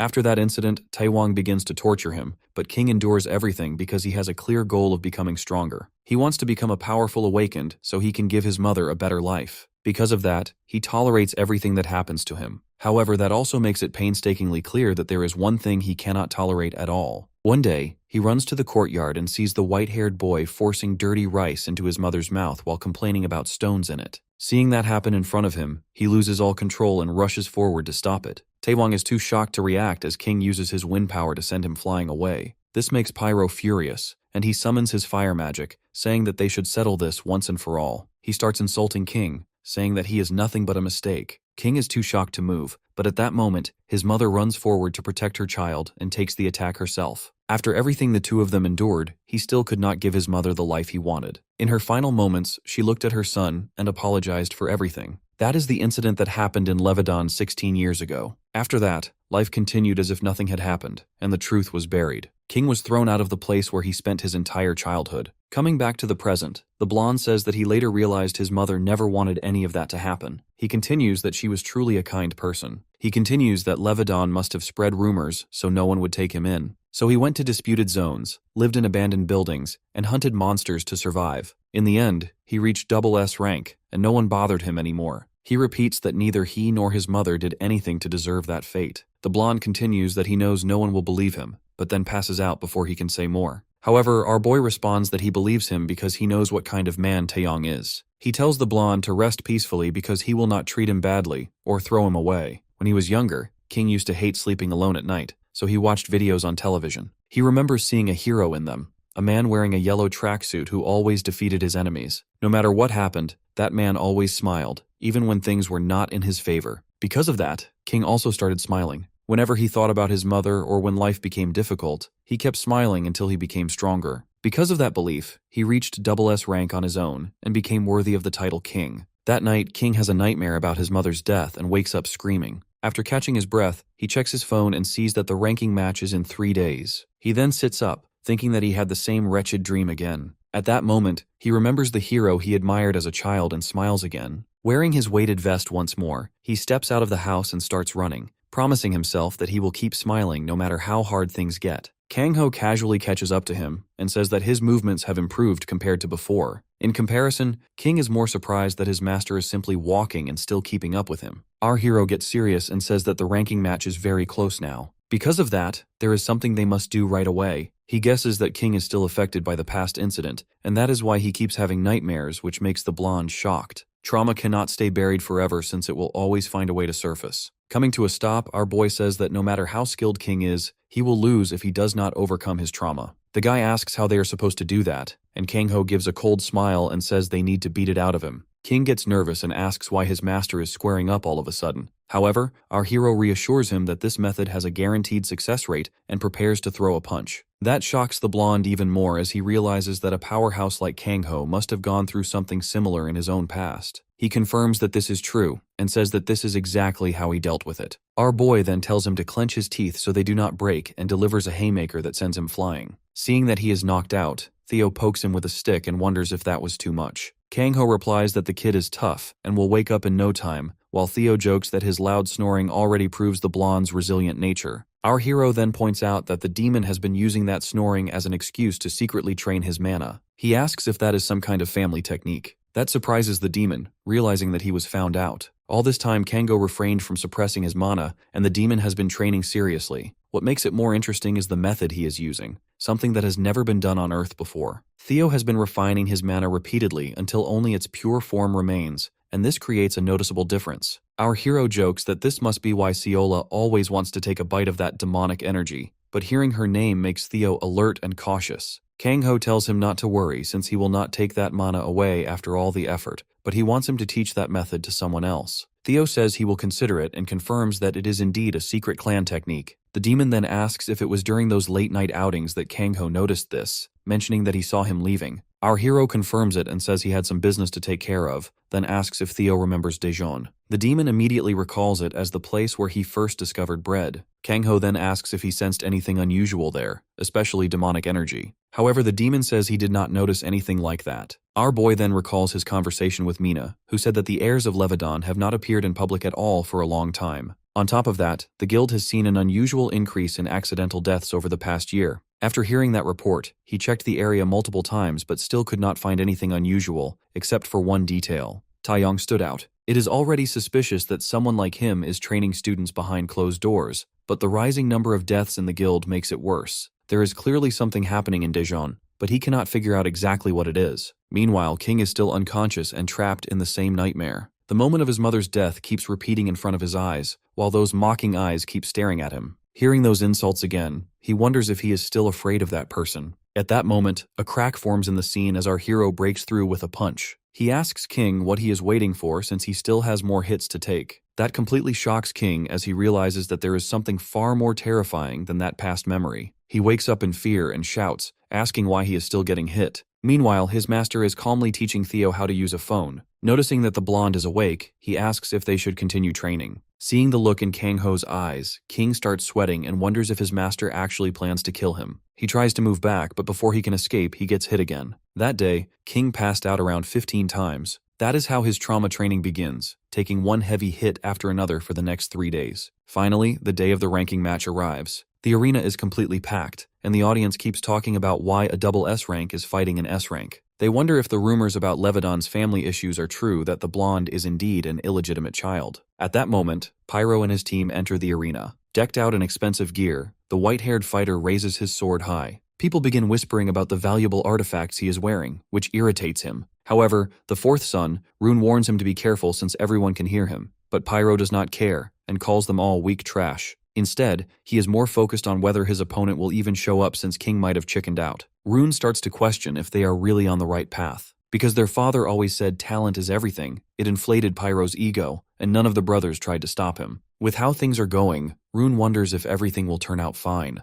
At that moment, a voice answers as King arrives and says that he never planned on running away. He apologizes for being late, saying he had to run all the way here in that heavy gear. The blonde then confidently announces that a hero always arrives fashionably late. Taewong jumps straight into insults and taunts King, asking how his failed life has been going. He even mocks the boys, calling them losers who are probably just as broke as King. Our boy hears that, and thinks both the father and son have the same filthy mouth. On the other side, Theo is busy staring at his new phone, completely distracted by its insane high-res display. Kangho smacks the idiot who had one job to back up King. Anyway, the Flame Witch makes her entrance into the arena now that all the seats are filled. The whole crowd instantly turns toward her, completely taken by her looks. Taewong gets annoyed, watching a hot older woman steal all the attention while he is standing right there. She is not even competing. When the witch notices our Beast King, she tries to greet him, but he signals her to stay quiet in public. She smiles when she sees King Bo respectfully, realizing Kangho probably drilled that into him. With that, she announces that the match will decide the competitors' official rankings. As the Flame Witch, she stands as the witness and declares the start of the fight. Right then, Taewong tells her to calm her melons. He has a question as to what happens if his powerful, mighty artifacts are too strong,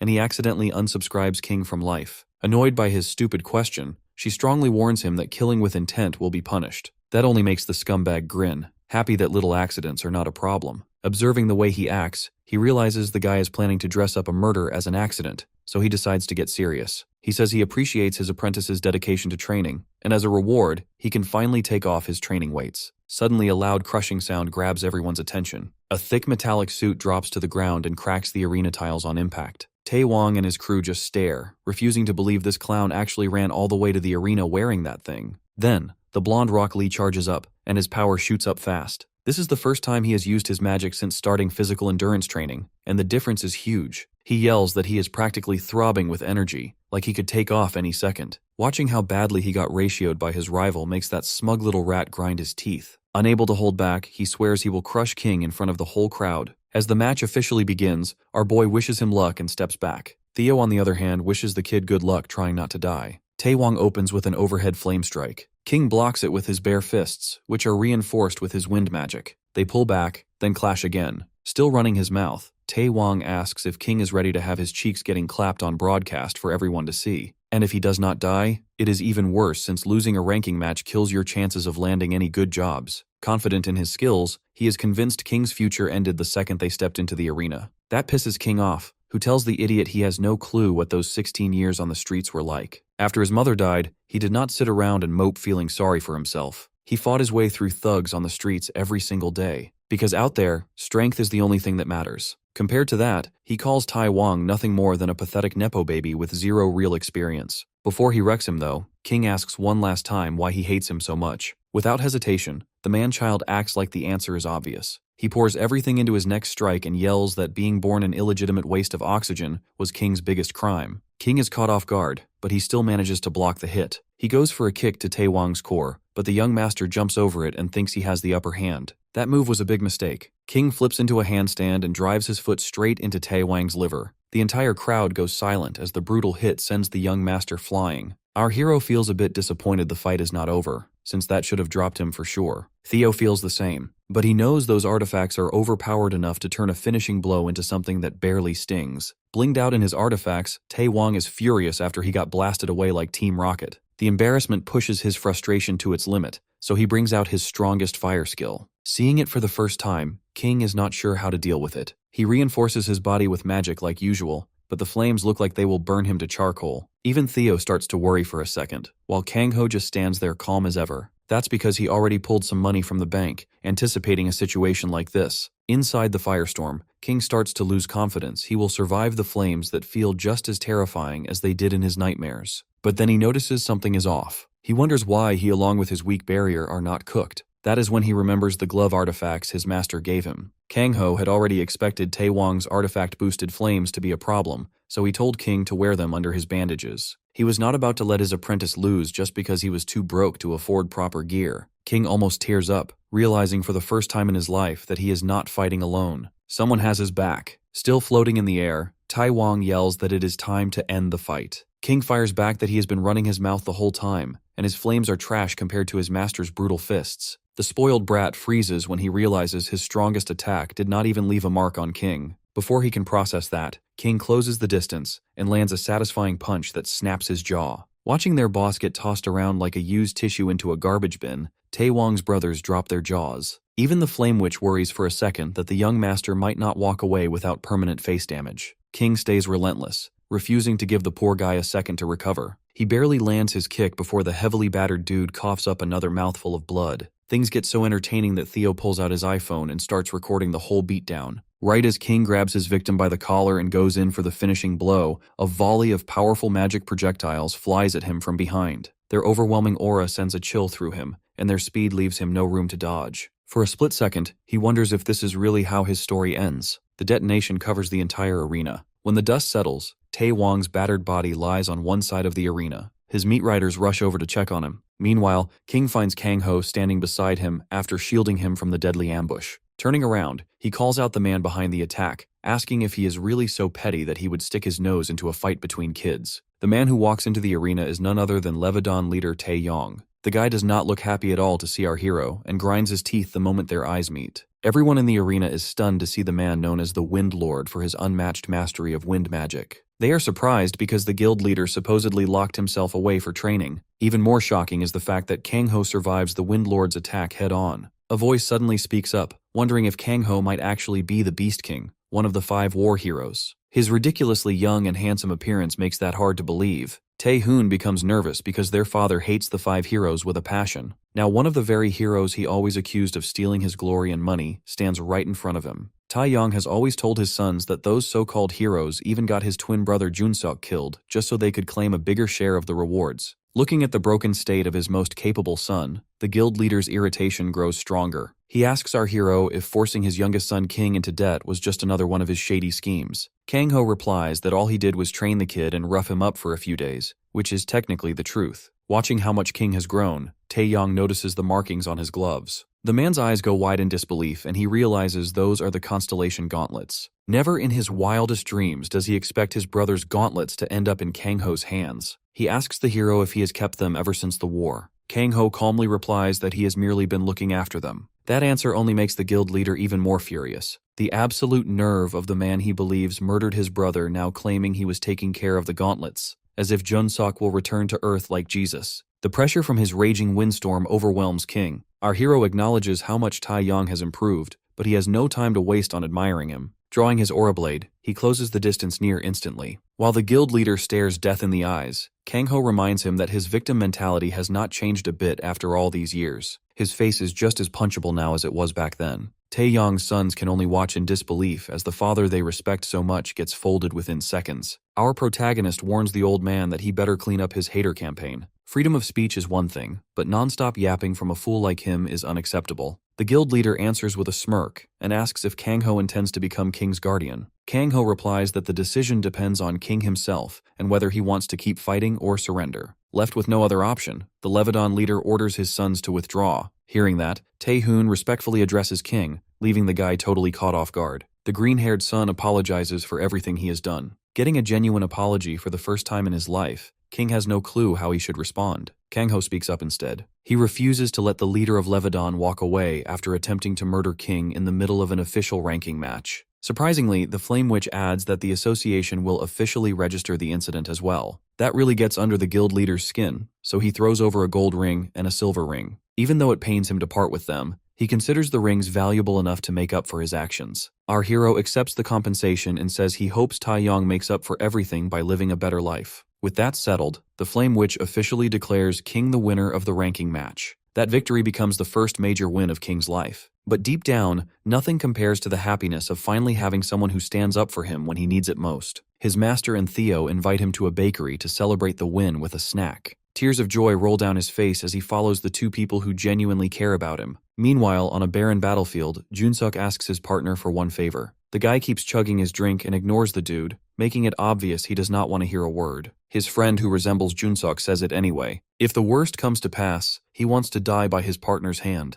Those words instantly tick the guy off, and he tells the fool to quit acting like it is cool to smile while saying melodramatic nonsense like that. Clearly annoyed, he says the nice weather he was enjoying is ruined. Junsuk admits the sunny day really is pleasant, but his final request is for him to stop pretending and wake up. At that moment, Kang-ho wakes with a start, still dazed by the strange dream he just had. He realizes he dozed off while Theo and King are excitedly staring at their phones. When he asks what has them so hyped, King shows him an article about his victory. On top of that, the Beast King suddenly appearing during the match has taken over the headlines. King is happy that his master is getting so much attention, but the old man tells him to quit frying on the darn phone and enjoy the luxury apartment he got. The spoiled rich boy remarks that this place is barely more luxurious than his old penthouse with a riverside view. Putting that aside, our hero asks how it feels to finally rub the win in the faces of the people who made his life miserable. Theo figures it has to feel amazing, but King says the match only taught him the limits of his own abilities. He thanks his master for the precious gloves that helped him win.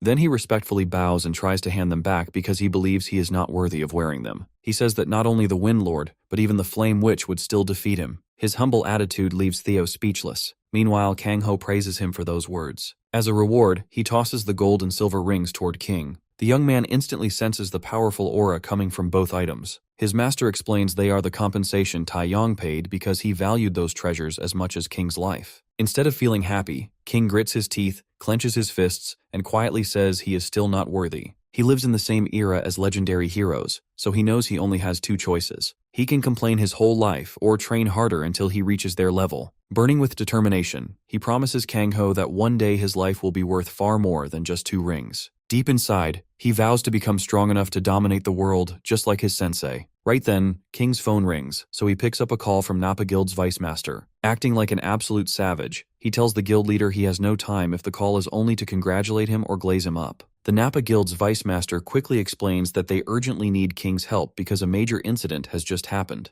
Only moments ago, someone pulled off a heist on the guild master's vault. After seeing the card left behind, he believes only one person could be responsible, the Phantom. The moment Kang-ho hears that name, he remembers the infamous thief whose reputation has been blowing up lately. The Phantom always follows the same pattern, cleaning out every target before leaving behind nothing but a black card marked with a signature insignia. Meanwhile, Mungchi naps peacefully on a rooftop like the adorable little doggo he is. Out of nowhere, he spots some absolute lunatic sprinting from rooftop to rooftop. The saber tiger gets excited the moment it spots the strange trickster, and seeing such a rare breed right in the middle of the city even makes the Phantom do a double take. She takes a quick detour just to meet the good boy up close. Wagging his tail and panting like the adorable goofball he is, Mengqi happily accepts all the pets she gives him. Before leaving, she gently wraps her scarf around his neck as a little farewell gift. The following morning, Tae-hoon is beyond frustrated after hearing that one of his guild's top teams vanished inside nothing more than a mid-tier dungeon. What makes it even worse is that not a single body is found. He nearly flips the table because his father, the guild leader, has locked himself inside the training hall ever since the ranking match incident. Meanwhile, the youngest heir still remains in critical condition at the hospital. As if that is not enough, more and more Leviton members keep disappearing. The latest person to vanish is his close friend, an A-rank awakener named Myungju. With all that pressure piling onto his shoulders, Tae-hoon still has the responsibility of repairing Leviton's reputation after the guild got publicly clowned. He locks in and decides the guild's survival has to come first. With that in mind, he heads to the training hall to discuss their next move with his father. When he arrives, he is puzzled to find the door already unlocked, so he quietly peeks inside. The poor guy instantly regrets that decision the moment he sees what is really happening in the room. The next day, Kang-ho finds Mengqi chilling on the rooftop. He asks if the big fluff wants to go for a walk, and the saber tiger gets instantly hyped the moment it sees its master. As our boy walks over, he notices a unique green scarf wrapped around Mengqi's neck that definitely was not there before. He simply shrugs it off since the beast looks dripped out with it, and the two head out together. They make their way downtown where our hero has lunch planned with Flame Witch Mina. As they eat, the two catch up on life. Mina mentions it has been way too long since they last met like this,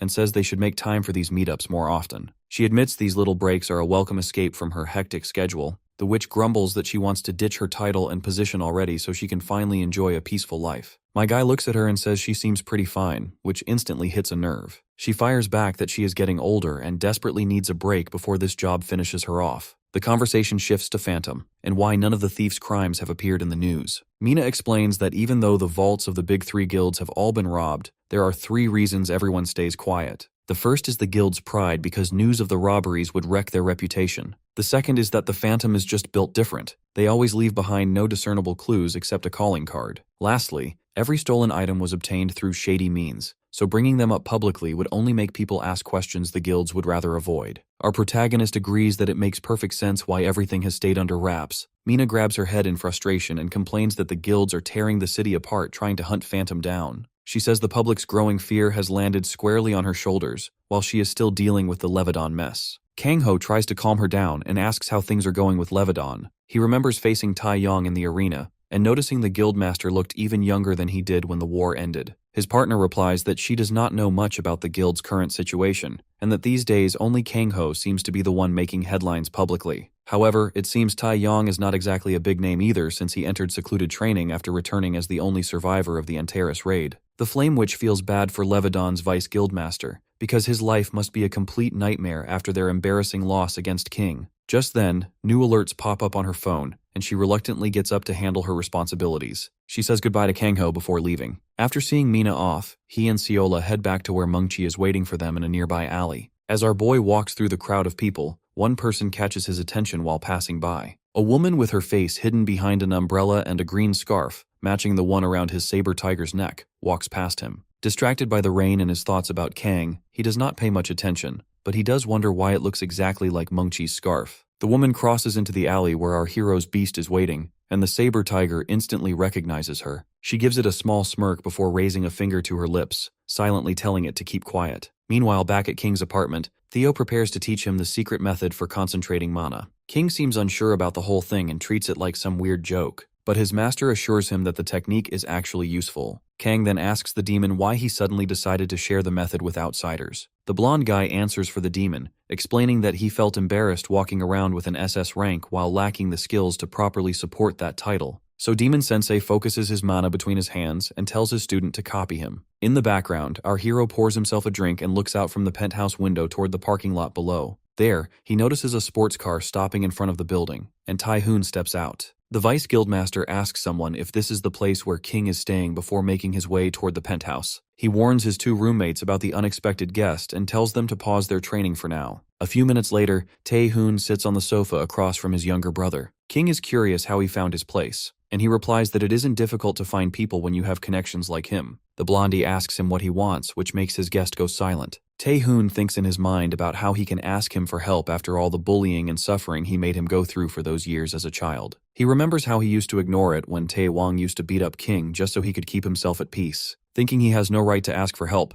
Tae-hoon simply apologizes once again for bullying King and gets ready to leave. As he reaches for the door, Kang-ho asks if he is really okay, pointing out that he looks like he has been through hell. That question triggers a flashback of Kang inside his secluded training room, absorbing the mana from several corpses as his body grows younger. The crazy old man enlightens his son that his power keeps increasing and he cannot wait till he takes revenge on Kang-ho and becomes the absolute of the world. The green-haired guy wonders if it was his hatred for our boy that ultimately turned his father into a monster. However, he then makes up his mind that his father lost himself over the 5 war heroes while the rest of the family stood by and did nothing. Tae-hoon figures that it is up to him to set things straight with his own hands, even if it ends up costing him his life. At that moment, Kang-ho speaks up and tells him that he does not have to carry that burden alone. That completely catches the green-haired guy by surprise, but our boy tells him that while it is noble to take all the blame upon yourself, experience has taught him that it is perfectly alright to rely on others. After sending a message on his phone, he bids Tae-hoon farewell and walks away. Tae-hoon's phone suddenly rings, and he opens it to see that Kang-ho had sent him a message telling him to rely on him every now and then. The story then shifts to the Leviton Guild's main estate, as Tae-hoon walks through the empty halls with one hand resting on his sword. He opens the office door to find his father already waiting for him, who comments that Tae-hoon seems heavily armed for a friendly father-son chat.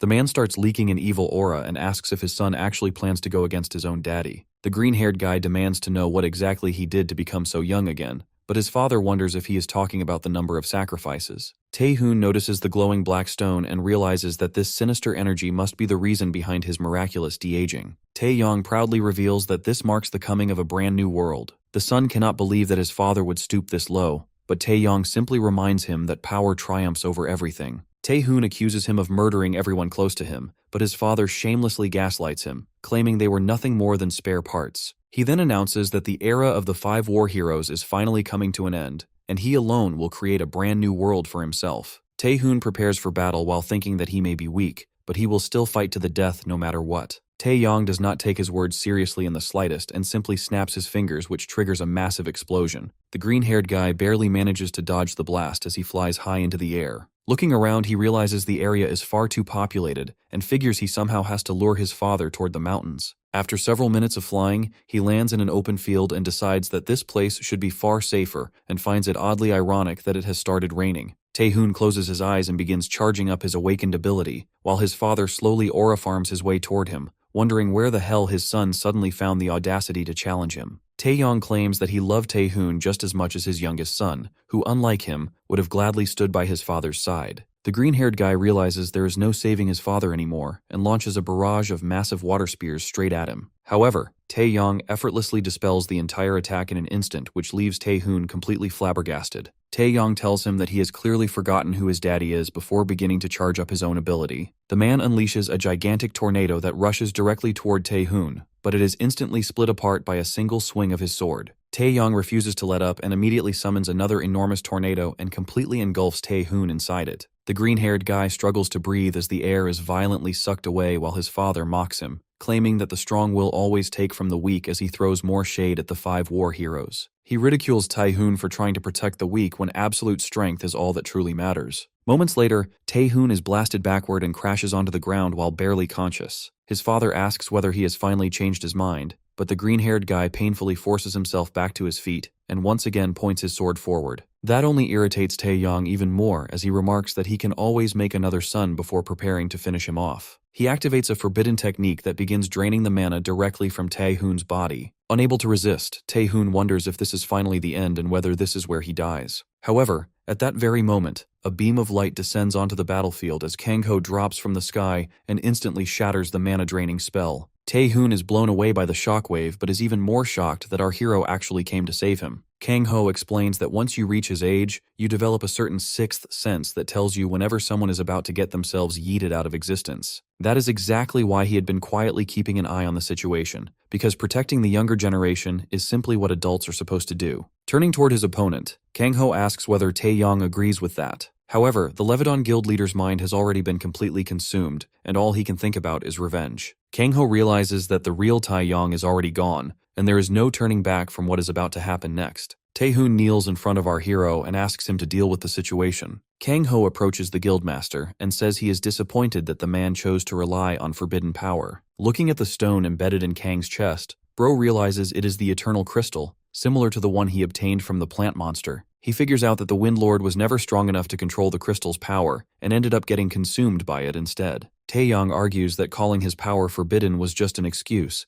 and asks if Kangho plans to use this chance to finish him off like his brother when his own demonic transformation went out of control. The man angrily says his twin brother always looked down on him, only to eventually die because of hypocrites like our boy. The Leviathan leader summons a massive wind attack and launches it at him, but Kangho easily dodges it. At that moment, Kangho remembers an old conversation he once had with Junsuk. Junsuk used to say what a pain his little brother can be. The brat was always stuck feeling inferior and blaming everyone around him. However, he tells his friend that he is still his younger brother, and his attitude comes from spending his entire life being compared to his older sibling. Meanwhile, the Wind Lord keeps firing powerful wind attacks at our MC, but Kangho casually blocks each one in midair. He remembers Junsuk's words telling him not to hate Kang, but to guide him back onto the right path. Kangho finally breaks through his opponent's attacks and charges forward with a punch aimed straight at his head. That move catches Taeyong off guard because Kangho's power seems to have no limit as he gets slammed into the ground. Our protagonist continues throwing punches and angrily asks why he forced his son to commit such a horrible act. He tells the man to abandon that power because he clearly cannot control it. Taking advantage of their position, the Wind Lord laughs as he tries to absorb Kangho's mana. He claims that this power will finally make him truly strong enough to handle the crystal. The crystal in his chest glows brighter with energy as our hero tells him he can take as much power as he wants and lets the man go. As more power surges through the Leviathan leader's weakened body, he starts losing control over the overwhelming force and screams that it is far too much for him to handle. With a grim expression, Kangho tears the crystal out of his chest and hears the agonizing screams of his enemy's final moments. As his body breaks apart into mana, the Leviathan leader admits that even he was not enough to defeat our hero and questions what the true source of all that energy was before taking his last breath. From behind, Taehoon approaches and kneels beside his father with tears in his eyes. He thinks that a son always looks up to his father even when that father is in the wrong. He spends his entire life relying on him. So even when everything is over, the son still holds deep love for his father despite all his flaws and mistakes. He cries over the remains of his father because he is truly sorry for how things turned out.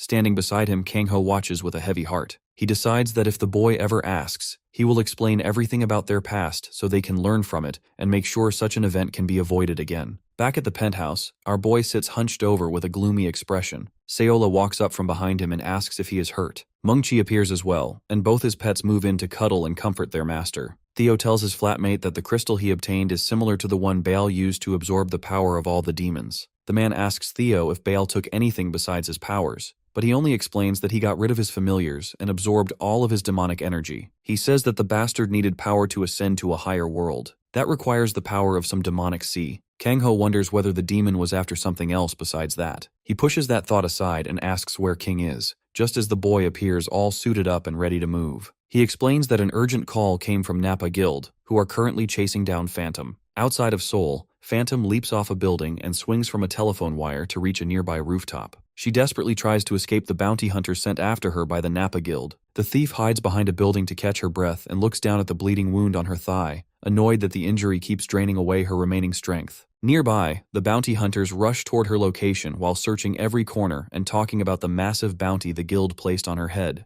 One of them jokes that anyone would be crazy not to accept the offer to hunt her down. Phantom breaks into a cold sweat as she realizes just how many hunters were hired to capture her, and thinks about how powerful the big three guilds really are. Suddenly, a hand holding a knife emerges from the wall beside her and tries to stab her, but the girl quickly dodges and makes a run for it. From behind, a creepy dude covered in full body bandages crawls out of the wall and tries to chase after her. As she continues her escape, she barely avoids the attacks from the hunters and lands on another rooftop. Just ahead, she spots King standing there with a smug grin on his face. He charges up and throws an attack that narrowly misses her, but conveniently hits Phantom's pursuers and throws them completely off track. She is stunned that a legendary awakener like him could miss someone from such a close distance. King simply gives her a quick wave and she falls safely onto the fur of Mungchi below. The moment she lands on the beast, the exhausted girl falls asleep while still trying to convince herself that she needs to keep moving. Our boy stands nearby and nods toward his pets before boldly asking whoever is hiding to come out of their hiding spot. Just then, the same dude who tried to stab Phantom rises from a puddle on the ground and asks if he is the famous Beast King. He then continues by asking whether the hero has seen the thief who was lurking somewhere nearby. Kangho straight up says he hasn't seen anyone, while his beasts put on a scary expression to intimidate the suspicious guy. The guy instantly senses the danger and decides not to test his luck, disappearing back into the puddle to leave the area. Meanwhile, the girl is fast asleep, safely hidden away on Mungchi's back. As she wakes up, the girl hears voices arguing about the lack of space in the house. They consider if they should get another bed.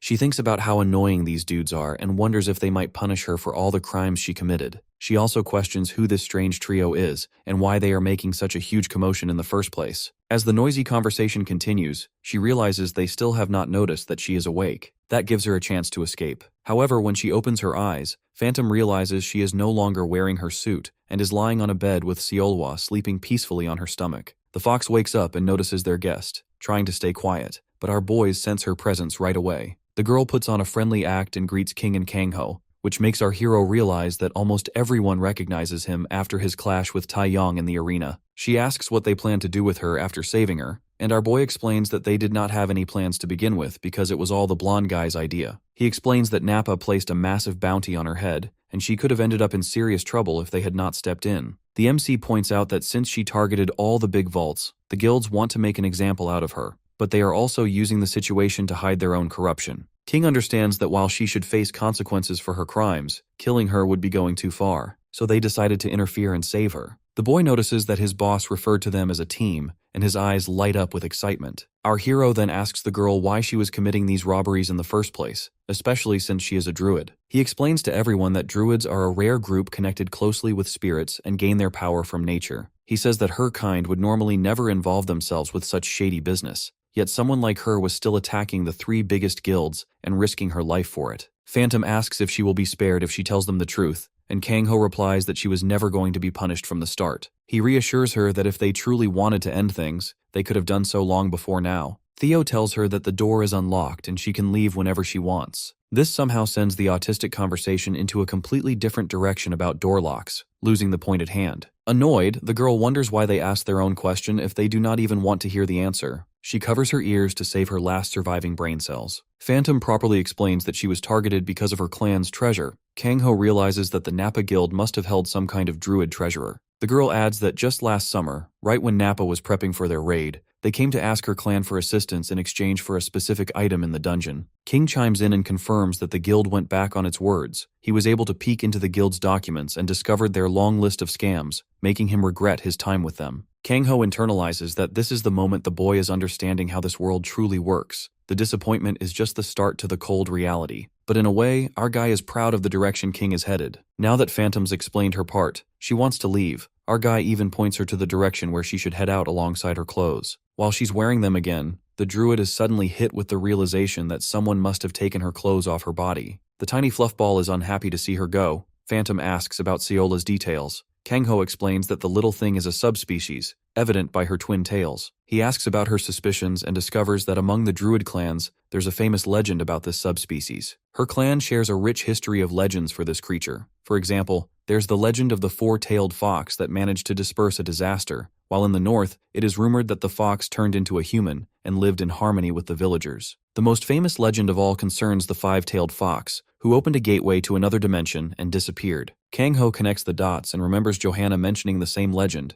and since he wants to pursue more information, he suddenly decides to go with Phantom. The girl thinks it's not needed while Theo gives the green signal too. Our guy believes it's best for him to investigate the neighborhood and check things out properly. Phantom accepts the proposal while Theo suddenly spots and obliterates a bug with his thunderclap. She immediately turns around and berates his ass for being the backstabber dude from back then, causing King to feel flustered on the dude's behalf. Kangho begs her to come outside, while Temu Kaneki over here is just shocked she was able to recognize him. Phantom shares that this dude seems kinda chill in person, and is looking forward to their next encounter. Theo is currently over the moon. Bro thinks he's Mr. Beast all of a sudden going viral because of his 2-second clip. King on the other hand can barely hold his own laughter, finally dropping the bombshell on the poor guy's ass. Theo is hit with back-to-back reality checks as he sees a YouTube short of him goofing around going viral instead. He shouts in frustration that Kangho ruined everything, but our boy's already trying his best to get the fudge away from the dude as fast as possible. Phantom recommends she be dropped off at Yeondongpo as there's another druid guild she can carry over to. This surprises our guy who initially thought she was headed to Ganghwa Island instead. His words astonish the heck out of her, because even among the druids, the knowledge of that island is rare. Fast-forwarding ahead, we arrive at Ganghwa Island, a region that is still steeped in scars from the war that once was. Good boy Mungchi sets them down. Kangho allows him to play around as his treat, while Phantom is stunned how this dude knows about the precise location of their hidden sanctuary too. His mysterious source of knowledge concerns her as she asks about Kangho's identity one more time, so he clears up the misunderstanding by revealing his connection to Neva. Neva is the name of the Druidian elder. Before the girl could process what he just said, suddenly a strong gust of wind stuns them. The energy is drawing itself into the forest, where tiny forest spirits expose themselves to protect the sanctuary. Our cute little marshmallow goes on the hunt and scares them all away with the power of cuteness. Unfortunately, Seola crashes into a bush. A gentle voice advises the little fox to be gentle with her advances, as her children are easy to frighten. This glorious woman is Elder Neva. Phantom humbly lowers herself before the great leader, who praises the young one for performing well on her mission. Neva then glances at the Beast King himself, reminiscing how the guy hasn't aged a day since they last met. Praising her beauty, Kangho thinks it's the same for her. The elder welcomes them inside their hideout, which encompasses the forest of the druids. Seola is dazzled by the view. Kangho asks if she loves it, and the little one agrees in joy. This was once a place where Kangho himself had discovered 40 years back for the sake of the druid clan's migration. Seola's enjoying herself while Elder Neva shares how much the whole clan is indebted to the Beast King's help. Kangho is so humble he doesn't even care about getting repaid, but the elder is just happy for him saving one of their own again. Phantom is too important to Neva, destined to lead their clan in the future. The children greet her with joy, while Kangho talks about the more pressing matter of the druid treasure's recovery. He wants to see it with his own eyes. Elder Neva is more than happy to oblige and show the treasure over tea. So our guy leaves the little one to play while the duo sits down over a nice spot. Here, the elder unboxes the next iPhone. Actually no, it's a gorgeous emerald sparkling with immense power. This beauty draws Kangho's attention, who reaches his hand towards the gem. The fragment crystal reacts with life. It's revealed to boast an ancient power containing the essence of the Mu continent, also known as the second dimension of growth and evolution. Kangho's theory proved correct, but he doesn't know what the growth dimension means at all. He desires to know more about the object from the Mu continent. Elder Neva shares that each tribe representing the 4 directions and center has protected these treasures. However, since they became mad in their lust for power, all of those clans met an unhappy fate. The elder has no idea what happened to them after that. The only person capable of wielding the fragment's power was the high priest of the central forest. By the way, Seola also senses its energy and suddenly gets charged, surprising both of them as it comes dashing full speed to crash at their table. The tiny fox's stats have a special skill expansion slot, and thanks to its twin tails, it's brilliant at absorption of natural energy. The same skill evolved just now after absorbing some of that energy, surprising our guy as he stares at the little fluff ball. Neva assumes it's because of the world tree. She's heard quite a bit about these foxes being efficient in the absorption of energy. Kangho thinks it only makes sense since the little one already gained a new skill absorbing the power of the Demon Realm Dungeon 2. This confirms to him that the pure energy of this world tree is the reason for Seola's further transformation. Elder Neva reaches out to the world tree, pressing the gemstone into its core. This allows the emerald to replenish the tree with an even greater light, casting a beautiful transformation of their hideout. Phantom and the kids are happy while the little fox is having the time of its life. Elder Neva points out just how much Seola is finding comfort here. Kangho ends up being convinced to stay for a bit, unable to ignore the little thing's happiness. That night, our guy drifts off into some kind of dream sequence to a completely different dimension. His body is floating, and he sees a certain creature in the distance approaching him. Each of this monster's tails are coated a different color, representing 9 dimensions locked inside each tail. The fox he's facing is enormous, and it seems to have paths connected to all 9 dimensions. This beautiful fox is none other than his previous partner, Seolhwa. Kangho embraces his dear old partner with love, expressing how much he missed her. The gorgeous fox asks if he's doing okay. Our guy is just shattered with so much grief of losing her that he even apologizes 3 decades later for what happened. Seolhwa nuzzles his face, while another voice asks why Kangho is always embedded in his grief, apologizing every time. Our guy questions if he's hearing things right, if there's anyone there at all. Turns out, a little girl with fox ears was hiding near Seolhwa, meaning the 9 tails that our boy saw didn't belong to its partner, but rather this child. He's curious about the child's identity, but before any more answers could be revealed, Seolhwa bids her dear old friend goodbye, wishing Kangho a happier life. Our boy suddenly wakes up from his nap, glancing at the sleeping marshmallow. The little thing sleepily looks at him. Papa Kangho apologizes for waking the tiny baby up, but he's still confused about the dream he just had. The little one suddenly expresses its shock, as out of nowhere, a 3rd tail begins to sprout from its back, imbued with green natural energy. The transformation is sudden. The mythical beast now has access to yet another ability as the conditions have been met. Kangho assumes that this transformation must have been linked to the dream he just had, but he's got no clue what new skill the little one has unlocked this time. Then he notices a barrier enveloped around Seola, causing the little thing to float in the air. Kangho watches as beaming blue light blinds him, revealing a new look for the cutest fox ever. Seola has taken the form of a fox girl and has become a proper baby. She looks at her tiny fingers while our guy just sits there speechless. He welcomes the baby to their world, and for the first time, Sayola speaks without using telepathy, greeting him back. Kang-ho greets the tiny thing as it gently falls right into his chest. The little one cutely licks his nose, confirming that she's indeed the fox she always was. We cut back to Theo's side, who's enjoying a delicious meal all thanks to King's cooking. Bro's apparently mini Gordon Ramsay because this is basic stuff to him. Theo trash talks Kang-ho's crappy meal tastes when all of a sudden, the devil himself slams the door open, joining them. Theo's terrified while our guy notices they're already eating. The little fox girl swoops in with the speed of light, confusing both of them, and in hilarious fashion, trips over her own hair and falls down. Seems like she's still not accustomed to her tiny new body. Theo goes up to check on the tiny one, inquiring where our guy managed to pick this thing up from. The first thing Sayola does is chomp his arm, making Theo understand who this little devil really might be. Sayola is quickly given new clothes for her body, another one of the talents of the king, who seems to know everything at this point. Anyway,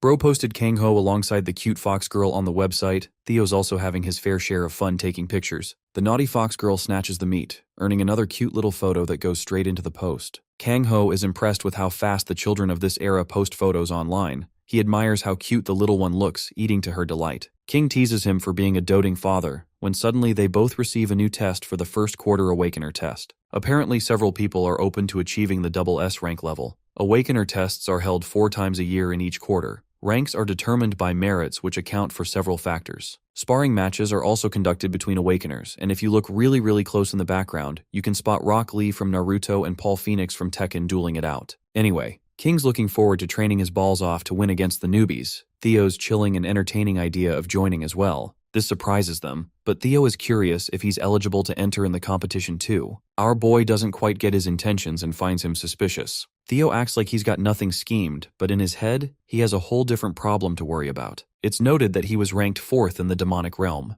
and just with that ranking, everyone knew him in the realm. But in the real world, Bro doesn't have followers, nobody cares about him, and he's notorious for being the shitty backstabber guy. So for the sake of his pride and honor, this man is hell-bent on using this test as a method of clearing his name, but he acts like he just wants to test his real strength in front of his buddies. King is baffled by Theo's reaction, while our boy knows that something's up for sure that this guy isn't telling them about. Regardless, he asks for the deadline details and learns that they can apply readily whenever. Kang-ho decides to go along with helping Theo sign up for the test, but he'll need King's help along the way. Though he's being helpful here, our guy turns around to make it damn clear that if this demon bastard dares to kill anyone, it'll mess up everything. King tries to side with Theo and explains that he must know those things already, and in the end, Kang-ho understands that this guy needs some kind of job. So this works well in his favor. Petting the tiny marshmallow, Kang-ho shares that they're going to be having tons of fun soon. Fast forwarding ahead to the arena, we have many different candidates waiting around for their test. This place is jam-packed with the best guild masters in the country, and for normal Awakeners, this test is the best chance for them to increase their rankings. The announcer shares that every participant must follow staff instructions to avoid accidents. She starts off by commencing the first promotion test for this year's talent. We have several notable candidates like the number 1 S ranker, Broken, or the number 2 ranker Kang Tae-hoon.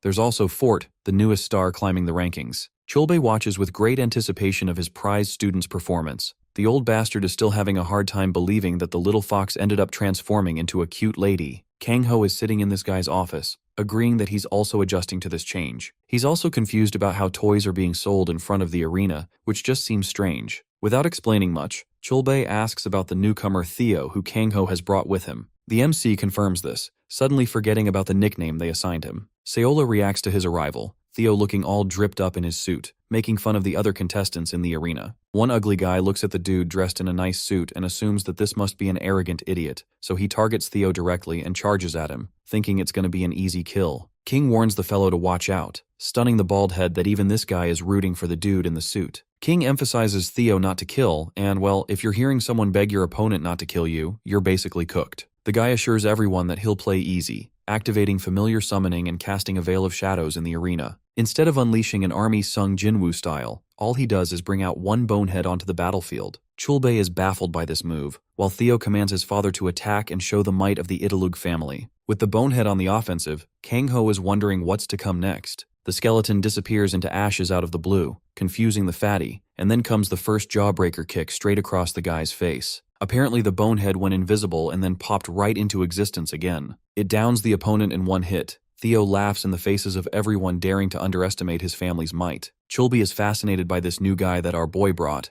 Kang-ho suddenly notices a familiar figure entering the arena. The man looks up at him before teleporting straight into the room with godlike speed. This is Karen, a warrior active on the front lines, still giving his best to the battlefield. Karen looks at the little one and wonders if Kang-ho got a daughter all of a sudden. He's really happy for our guy who has changed a lot from his hardcore days. Let's go back one night prior to this meeting and see what happened. Kang-ho was on a call and learned about Karen looking into him. 15 years ago, this man had wandered all over the world looking for powerful opponents until he reached this country. He wanted to learn from the strongest hunter. But on the day of their meeting, something had already pissed off our boy's mood. The guy's chatter pissed him off. And well, that resulted in a pretty humiliating defeat for Karen, who knew how to remain humble after that. Cringing from the memory of that fight, Kang-ho expresses that he was hot-headed and shared fault too. But the other guy is pretty happy to get his ass kicked and learn from his failures since then. Anyway, he's come here for serious business, presenting a purple fragment of crystal in the hopes that Kang-ho would know something about it. Our boy stares at the stone, immediately inquiring where this guy managed to obtain the stone in the first place. The story follows that a ranker in Belgium went psychotically berserk, and unlike Korea, there's only a few competent high rankers, causing heaps of damage. Unfortunately, Karen had to kill his own friend because of that. The stone had corrupted his comrade's soul, who refused to let it go until the very moment of his death. This reminds Kang-ho of similar cases in the past. Each magic stone seems to tempt the awakeners into a corrupted lust for power. Karen is glad that he came to the right person to seek help, fearing that he too would succumb to the temptation of the stone and wreak havoc someday. The scariest part is that he's ranked third in the whole world, which means an evil Karen would obliterate most of everything. Kang-ho realizes that he's being told and entrusted this information, as he's the only person capable of stopping such a huge threat. The Beast King is the only person alive who can be considered an absolute as a human. Our guy takes the stone and intends to keep a close eye on it. Seola suddenly mutters King's name, baffling both of them, while Chulbe excitedly reveals that Theo apparently defeated S-Rank number 3 just now. It seems that the demon is having tons of fun in this match. We go back to the arena and see his grinning face, facing no difficulty against his opponent. The candidates spectating are shocked that this guy's a newbie and already duking it out with S-Rankers. The rank 30th S-Ranker flexes his ranking, assuring his opponent that not all of them are equal. He pulls some sword dances, capable of cutting down the skeleton with ease. Now that Theo's left wide open, the guy quickly rushes to attack him directly, believing he's won the battle. King shouts in concern, but in reality the demon wanted this outcome in the first place, ridiculing the S-Ranker for underestimating his family again. Because even after his summon is destroyed, it simply scatters its parts and attacks the sword wielder from every direction. Those flurry of attacks are enough to knock him out, while the bonehead returns to its original form like nothing even happened. There goes another S-Ranker. Theo's facing an issue with low mana right now, but he's enjoying setting a scene for his crowd. Right when he wants another opponent, our boy chimes in and tells him to wrap it up for the day. The demon is cocky and doesn't want to stop, hoping to one last dude in front of him. The poor guy with the silly bob is offended by his words, while everyone else in the crowd is cheering for Kang-ho, believing the white-haired dude is his little brother or something. Our guy asks if this idiot came up with his nickname, and learns that Theo wants to call himself Lord Hades from now on. It's such an edgy and boring name, even the spectators point out how the backstabber guy sounds cooler. Kang-ho doesn't care about this idiot embarrassing himself, and we get an official ranking of Theo standing at S-Rank number 20 on his first day. Around this time at the Orchard Dungeon, we have a different situation going on with Johanna's side. Theo's out cold for the time being. Johanna comes along to greet the Absolute One. The fairy shows him the abundance of fruits they recently harvested. She explains how the rice cakes and caring for the trees gave them these fruits, and since she's an earth spirit, they became even better. Seola's just ready to munch one right into her mouth, begging her papa for permission. Kang-ho allows the cutie to act as needed. The fox girl takes a huge chomp, inviting concern from her papa for eating so big. King notices the kid's talent for being a mukbang influencer and records this footage too. Eating that fruit strangely blesses her with an influx of energy. Blue particles flash, and all of a sudden, she's transformed into her white fang form. Kang-ho is really happy to see her become stronger and stronger. The fox quickly transforms itself back to her human form. Seola seems to have a fishy face going on for Johanna. The fairy is concerned about this confusing face. Not even our guy can decipher it. King wonders if it has to do with the fact that Seola has grown even more. This is the perfect answer as the fox confirms it herself. King celebrates while Kang-ho can't tell any difference in her appearance. But the good thing is that she's steadily growing. Back to the idiot attention-seeking demon, Theo wakes up after his coma, questioning why Kang-ho is still up at this hour. Our boy is up studying the purple fragments. Theo's confused how there can be two of them at the same time. After staring at the two of them for long enough, Kang-ho comes to an interesting finding.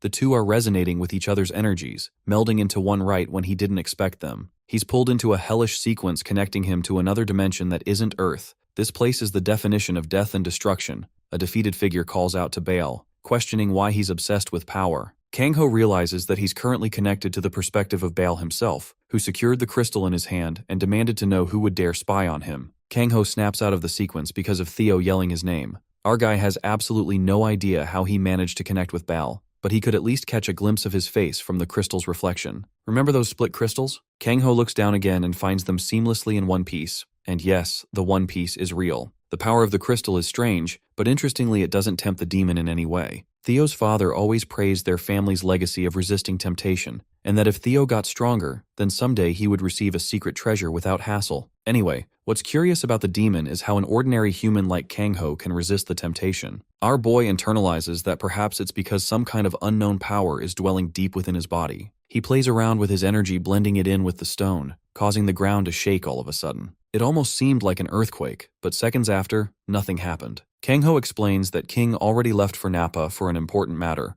Earthquakes are usually a sign of a giant gate's manifestation, which makes our guy believe that there's another one appearing connected to the demon realm. Even poor little Seola ended up waking up from the tremors. We quickly arrived in Incheon, where the giant gate unleashed havoc hovering over Yeongjong Island. This purplish-black void is a danger to the civilians, so the area is called for evacuation. Meanwhile, Ghost, or the scout of the Nappa Guild, pops right up to inspect the situation of the gate. He reports that it's indeed connected to the demon realm, with an astounding 3 times larger size than the previous. For battle-specific details, we're looking at a tropical rainforest with a pair of Amon Drakes as the bosses. This mission is out of Nappa's league to handle alone. Amon Drakes are not easy to fight. They're a new classified monster with thick armor and poison coated on every inch of its body. The guild had to exhaust all its might just to defeat one, and now they're dealing with 2. Coming to their rescue is our boy. Kang-ho makes his arrival to personally handle the gate and save the day. His experience from the Demon Ream dungeons will lend him the upper hand in this battle. He also allows the others to join and do their business inside the gate if necessary while he's scouting around. King warns Kang-ho to at least leave the little fox behind, but Bro doesn't feel fear at all and takes her for a small field trip adventure experience. Inside the gate, the environment is exactly as described. It's a tropical rainforest setting. Theo is thrilled to breathe the air of his homeland again, while our boy urges him to just start the briefing already and stop wasting time. In the demon realm, this forest is called the Forest of Lamentation. Many monsters thrive here, but the ones worth their time are the mid-level predators, the Amon Drakes themselves. Both of them arrive to confront the intruders. Kang-ho is a little shocked that Theo is calling them barely mid-level predators, implying there are far more powerful creatures in the forest. Theo confirms this to be true, pointing to another monster that shares the damn size of a mountain. It's the evil dragon Chasmus,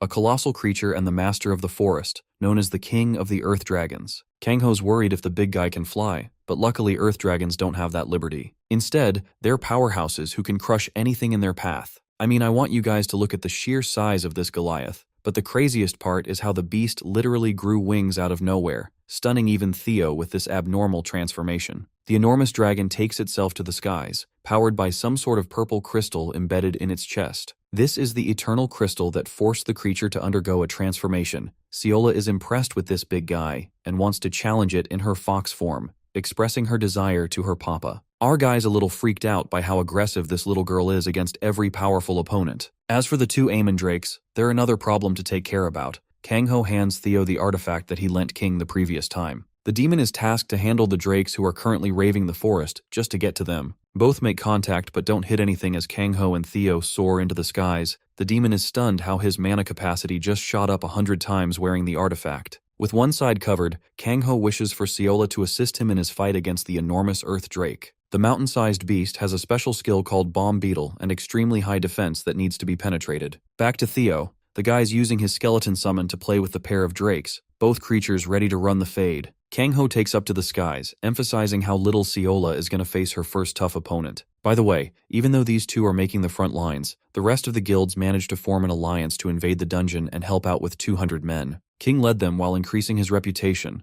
but the moment they arrived on the main battlefield, they witnessed something shocking. The bonehead had grown itself to humongous sizes, going Bruce Lee mode against these overgrown lizards. This dude is throwing straight hands against large drakes, knocking one down and grabbing the other creature's jaw shut. King warns Theo to watch out for the green one, but the skeleton is quick on the offense and pins the green one down while grabbing the red one. This fight's almost too easy for him with the new artifact's buff. Theo suggests the others to back the heck away because the poison of the drakes will melt everything in its path. The demon is concerned with how difficult this fight can get if he loses his artifact. Even now, he still doesn't have the offensive power to penetrate their armored shields. To make up for that, the demon manifests a demonic sword in his own hand, which carries over to the skeleton. He then renders a slash, ripping the first creature's flesh apart no matter the sturdy armor. The second one is also brutally killed, taking down both drakes at once without a problem. The guild members can't believe their eyes. They know that skeleton from somewhere, realizing it's Theo from the promotion arena. At last, the demon is finally getting the recognition he deserves under the name of Lord Hades. Or so he thought, because everyone still calls him the backstabber, poor guy. King asks about Kangho's situation. The demon points them way over there where an explosion has just detonated. The Earth Drake has unleashed many of its cluster bombs. Our boy engages with them, carving a path while teaching Siola to time each hit perfectly. On Kangho's signal, they deal a collective strike cutting way past the flames and make their way up to the evil dragon. This gives them the opportunity to cut down the creature's wings. Kangho slashes them, and so does the little fox with her tails, taking out both wings from each side. The dragon has its wings clipped in a single maneuver, causing it to crash all the way down brutally. Casmus plummets with such great impact that it sends people flying, while Theo is unable to accept how our guy managed to mutilate and defeat the King of Earth Dragons in a single hit. But that's not true, because Casmus is still up for round 2. Our guy descends as fast as possible, his mana rising higher and higher even while descending. Kangho burst with unfathomable speeds as the worried Theo begs him to stop from ripping his own body apart. Sayola goes back to her human-like state, depleted of any strength to continue as she goes unconscious. King is worried for her sake and jumps up high to catch the little one from dropping at that insane height. Luckily, he grabs hold of her while our boy descends at max speed. King warns Kangho to watch out for the creature's tail aiming at him from the side. The scene is tense because it's either Kangho will reach the monster's body first or the tail will hit him. In absolute Giga Chad fashion, this man swipes his arm in a way that just his aura chops down the monster's tail. With the distraction out of the way, Kangho generates a sharp sword pooling from his energy, before finally connecting his attack with Casmus's flesh, successfully penetrating the armor. Kangho takes a breath in exhaustion from taxing his body, which suffers immense backlash right after he kills the dragon. The overload is far too much for him to handle, and if he doesn't control it here, it's gonna devour him whole. At this moment, Theo becomes his savior, using the power of the artifact to control the overload, questioning if Kangho is even human for the kind of power he emits from his body. Our guy warns him to stay back, but the demon has a plan, activating his family's sacred refinement technique to tame the overload. Thankfully, Kangho lives another day as the overload is negated. The validation-hungry demon explains that he's always been this powerful, though he asks for Casmus's corpse as his reward, desiring the dragon as his familiar. Kangho simply extracts the crystal from the creature's chest, allowing Theo to do whatever he wants with the corpse. Now this is the third crystal he successfully obtained from the demonic realm, and just like last time, making the pieces interact will generate an interesting effect. But first, Kangho instructs the demon to take care of everyone and return them home safely. Theo has no idea what he's waffling about, until our boy merges the crystals together, expressing his confidence in the demon from this point on. His consciousness fades to black as Kangho awakens in a completely different space. It's a different scenery of the demon realm that he's usually familiar with. This time, he faces the one that has been waiting for his arrival. This person welcomes Kangho to the intermediary space before entering the demonic realm. The figure standing before him isn't Baal, but his servant. This guy's impressed with Baal's prediction not to search the realm for 100 days. Kangho clocks the crystal embedded in his chest, noting how this dude isn't consumed by the crystal's corruption. Kangho is ominously warned that the demons will come for his dimension soon, vaguely addressing him as the master of the shard. The sequence ends with our boy waking up in King's house. Theo couldn't have accessed Mungchi, so he did what he could best. The little fox is already eating her meal as Kangho is the last to wake up. Meanwhile, Theo has been teaching Siola some words. King even taught him how to cook perfect meals. The little fox is even beginning to laugh just like this clown. Kangho strictly begs the fox never to copy that dumbass ever again. Theo, on the other hand, presents them with his special juice-exploding steak. Also, there's a cute little minion of Casmus that was successfully constructed through its corpse. Theo doesn't have the confidence to control a creature larger than this size, even though it's a miniature version of the colossal dragon. Anyway, the homeboy is curious if Baal and Kangho had their meeting at last, but our guy shares that he instead met some lapdog with a great sword who addressed Baal as his master. Theo instantly recognizes who he's talking about.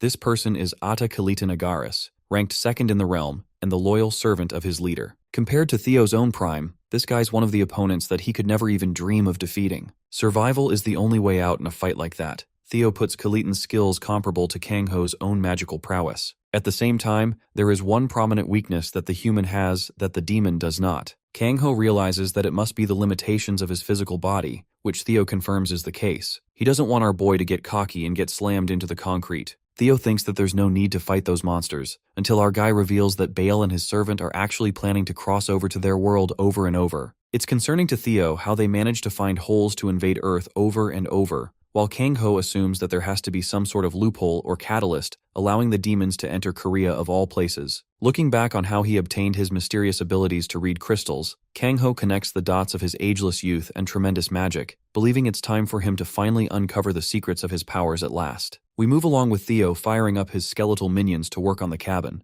These little guys are playing Bob the Builder right now. Kangho is shocked by their impressive speed alongside Seola. Theo explains that construction is a specialty for the Italug family, as they had to build entire castles back in his days, so this cabin is practically light work for him. Our guy is interested in the expansion of the cabin so that they can make room for the rest of the gang. The little Foxy's belly grumbles as she asks for a meal from King. Our guy was shocked that she's already hungry when she ate breakfast not too long ago. Theo explains that the little one enjoys her meals with spicy seasonings. Kangho argues that spices aren't good for people even though they taste really good. Lucky for them, the master chef arrives just in time with a whole truck on him. The container sprouts open, revealing a whole bunch of new stuff that this man bought with Kangho's card. The skeleton army is out here doing heavy work. I mean, respect to these bonehead mad lads for putting in the work and creating a $1 million cabin. The place looks amazing now. Theo and King are really happy with the way it turned out. To celebrate the occasion, King whips out heavy meals, preparing the best food possible. Meanwhile, our boy is curious about King's meeting with the Napa Guild and how it played out. Turns out that the influencer officially concluded his contract with the guild just that day, which means he's free to do whatever he likes. Kangho is curious why he decided to throw in the towel. King simply responds that he has the desire to become stronger. Putting down his fork, he enthusiastically begs Kangho to reveal all his secrets to becoming so much stronger. The same goes for Theo, while our boy can't take them seriously and requests that they finish their meals.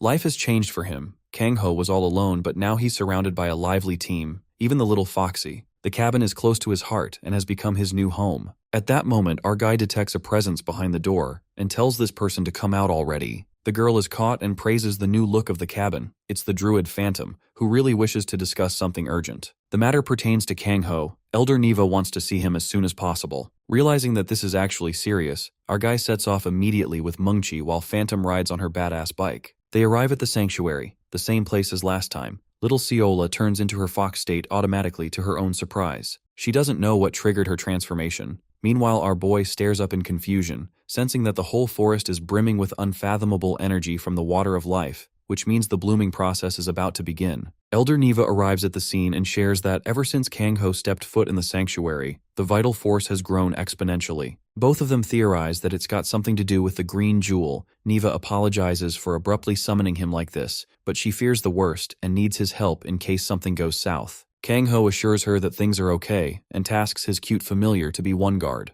To his shock, Seola's acting up, her body surging with the energy of the forest. The little beast is enveloped in blue particles. The vital force of the tree is about to bloom at last. Elder Neva and Phantom await in great anticipation. It's at this crucial moment that Seola surprises everyone by lunging up, activating her third tail's special ability out of the blue. She's out here acting like Sonic the Hedgehog while our boy stands confused. Her attack is so powerful that it splits the fabric of reality, exposing the flesh of space itself. The portal leads to another location, one that Elder Neva recognizes in a state of shock. Kangho asks if she knows about this location. It's finally revealed to be the Mu Continent's central forest, the original homeland to the druid. But when she tries to reach out towards the dimensional portal, Neva weeps, sensing that she can't bypass the portal at all. She questions if there's something holding her back, but then our boy inserts his arm and surprisingly, it follows through without trouble. Elder Neva explains that this is the same legend of the Beast of Five Tails cutting open the dimensional gate, so the only candidate permitted to pass must be the White Fang Fox and her master. In other words, Seola and Kangho can go through. The scene switches to our boy reflecting on the thoughts of a new home, sweetly recalling how he was alone, but then friends came up in his life. King and Theo made him laugh and smile more, and eventually they all just became a real family together. Fulfilling the wishes of his original partner Seolhwa, Kangho feels like he's honoring her well by living a happier life. Suddenly, Theo's voice calls out to him to come out as the show is about to begin. With the dimension split open, our guy and his familiar hop inside to see what's up. They arrive directly into the heart of the Mu continent, looking down at the forest. Kang-ho glances at a person's figure standing atop the water of life. The figure gestures their hand down, forcibly pulling the human's body towards it. Kang-ho is stopped just before this person's face, who questions if the human has come to visit from another world. Confused, our guy asks for this dude's identity and learns that he's Nergan, the high priest of the forest. Kang-ho is familiar with this name, recalling the elder Neva dropping it in conversation when she told him that the only person who could wield the power of the jewel was the high priest. Just from his presence alone, Kang-ho can sense that this man's whole body is brimming with the energy of the eternal crest, as it's fully embedded into his chest. Not only that, the same guy has absolute mastery over the power of the crystal, maintaining balance in the Mu continent. Without a doubt, the man standing before him right now isn't just a high priest, he's the classification of an absolute being. Nergan sets our guy down, inquiring if the young man will entertain a cup of tea. They cozy up sitting across from each other, and the high priest learns that Kang-ho came from Earth, a new dimension with a new white fang subspecies inhabiting it. The most impressive part to Nergan is how the fox, who is considered a cautious and fragile creature to druids, remains comfortable with Kang-ho as her partner. Even our guy admits that he considers it an honor. Nergan gets to the serious stuff and hints that an anomaly is headed their way. The owner of the special heart came to the continent alongside his white fang companion, hinting to Nergan that it's just the start of the anomaly. Our guy denies it, which confirms to the priest that he's afraid of the power in his heart. Kang-ho confirms that he fears and rejects it, knowing that anyone who ever dared to awaken such a power ended up fully consumed by it. Junsuk was one such case. The same goes for Kang Taeyong, his brother, and if the same happened to our guy, it's going to threaten the lives of everyone living on Earth. Bro doesn't want to become an Avengers-level threat, so he's nerfing himself. Nergan explains that if he's afraid of something like that, then it will become his fate to never be able to overcome it. Curious, Kang-ho seeks wisdom from the high priest on how he controlled the power of the crystal. Nergan shares that he never desired to control, only to accept the nature of life. But that same ideal may not work for the human, and though unfortunately he wants to continue their conversation, Nergan states they're running low on time. Just 50 years back, the dungeonization of the dimensions began. The Mu continent experienced a total imbalance and collapse alongside the druids. Looking at Kang-ho makes him remember a specific child, one that wielded the power to inspire others with her smile. The child is shared to be Neva, the little girl. That name catches our boy off guard as he points to Neva standing just up there on the other side of the dimensional gate. Nergan is starstruck, realizing that the same child must have grown into an old person by now. He wonders if she can see him through the portal. Kang-ho assures him that they're both looking at each other right now. Neva is weeping in sadness from the other side, and while our boy is floating away to leave, the high priest leaves a message for Neva that he'll always wait for her in the forest, no matter how long it takes her to come. Hearing that, Kang-ho exits the gate from the same portal, welcomed back by the elder druid. Neva asks about the state of her homeland and if he met a nice person down there. She doesn't seem to have any clue about the person he met. Kang-ho surprises her by praising the continent and sharing a photo he took on his phone. She quickly checks the footage and sees the shocked reaction of Nergan exactly when he was relaying the message. Our guy managed to record it safely, and for the first time ever, our boy used his modern technology in a smart manner. Nergan's other message is for Neva to continue striving to be strong, and that he never forgot about her for even a moment. In front of him, she's just the same little girl who weeps hearing those gentle words. Kang-ho hands her the phone to keep re-watching the footage whenever she feels lost about her people. While this may seem like a bittersweet ending, our boy is also haunted by certain words of the high priest after he had finished recording. The Absolute One warned him of the gathering of the crystals on Earth, which meant they'd meet again soon, and that he must stay strong until then. This message implies the arrival of a stronger threat, indicating that the demons are coming for Earth once more. Kang-ho's footage from the dungeon played all around the world. Thanks to this, the guilds of humanity came further in establishing new changes. Chulbe is most horrified by how active the demons have gotten. The changes are too fast to chalk it off as harmless. He begs his idiot warriors to train harder so that they can save people when it's truly needed. The top 3 White Knight Guild is doing the same, training rigorously. Even the Sword God reviews the footage, realizing that war is to come for humanity once more. He readies his students to train hellishly so they may be ready for everything that comes their way. The best lesson that humanity learned from the Daybreak Great War is that once the world is destroyed, power and money are futile. That same lesson was forgotten over time when humanity became comfortable again, until Kang-ho's recent raid. All thanks to him, mankind prepares itself once more. But while most are rooting in support for the Beast King, one man speaks his hate towards the old man who is a nuisance in their world. The fact that Kang-ho managed to snatch King over to his side to the point of terminating his contract pisses him off 10 times more. The guy doing the shit talk is the second strongest man in Korea, Robigan. The Vice Guildmaster expresses his objections that messing with Kang-ho didn't seem ideal, but Robigan is fuming over losing King, berating the Vice Guildmaster for failing direct orders. His anger forces his subordinate to apologize and worry. They engage with their next subject concerning the thief Phantom. Ghost is still on the lookout to find her. Nothing is going Robigan's way. The big boss orders Ghost to return with the jewel no matter the cost, as they can recover all that money later. Robigan's interested in adopting a different approach, still focusing on retrieving the jewel that their guild lost.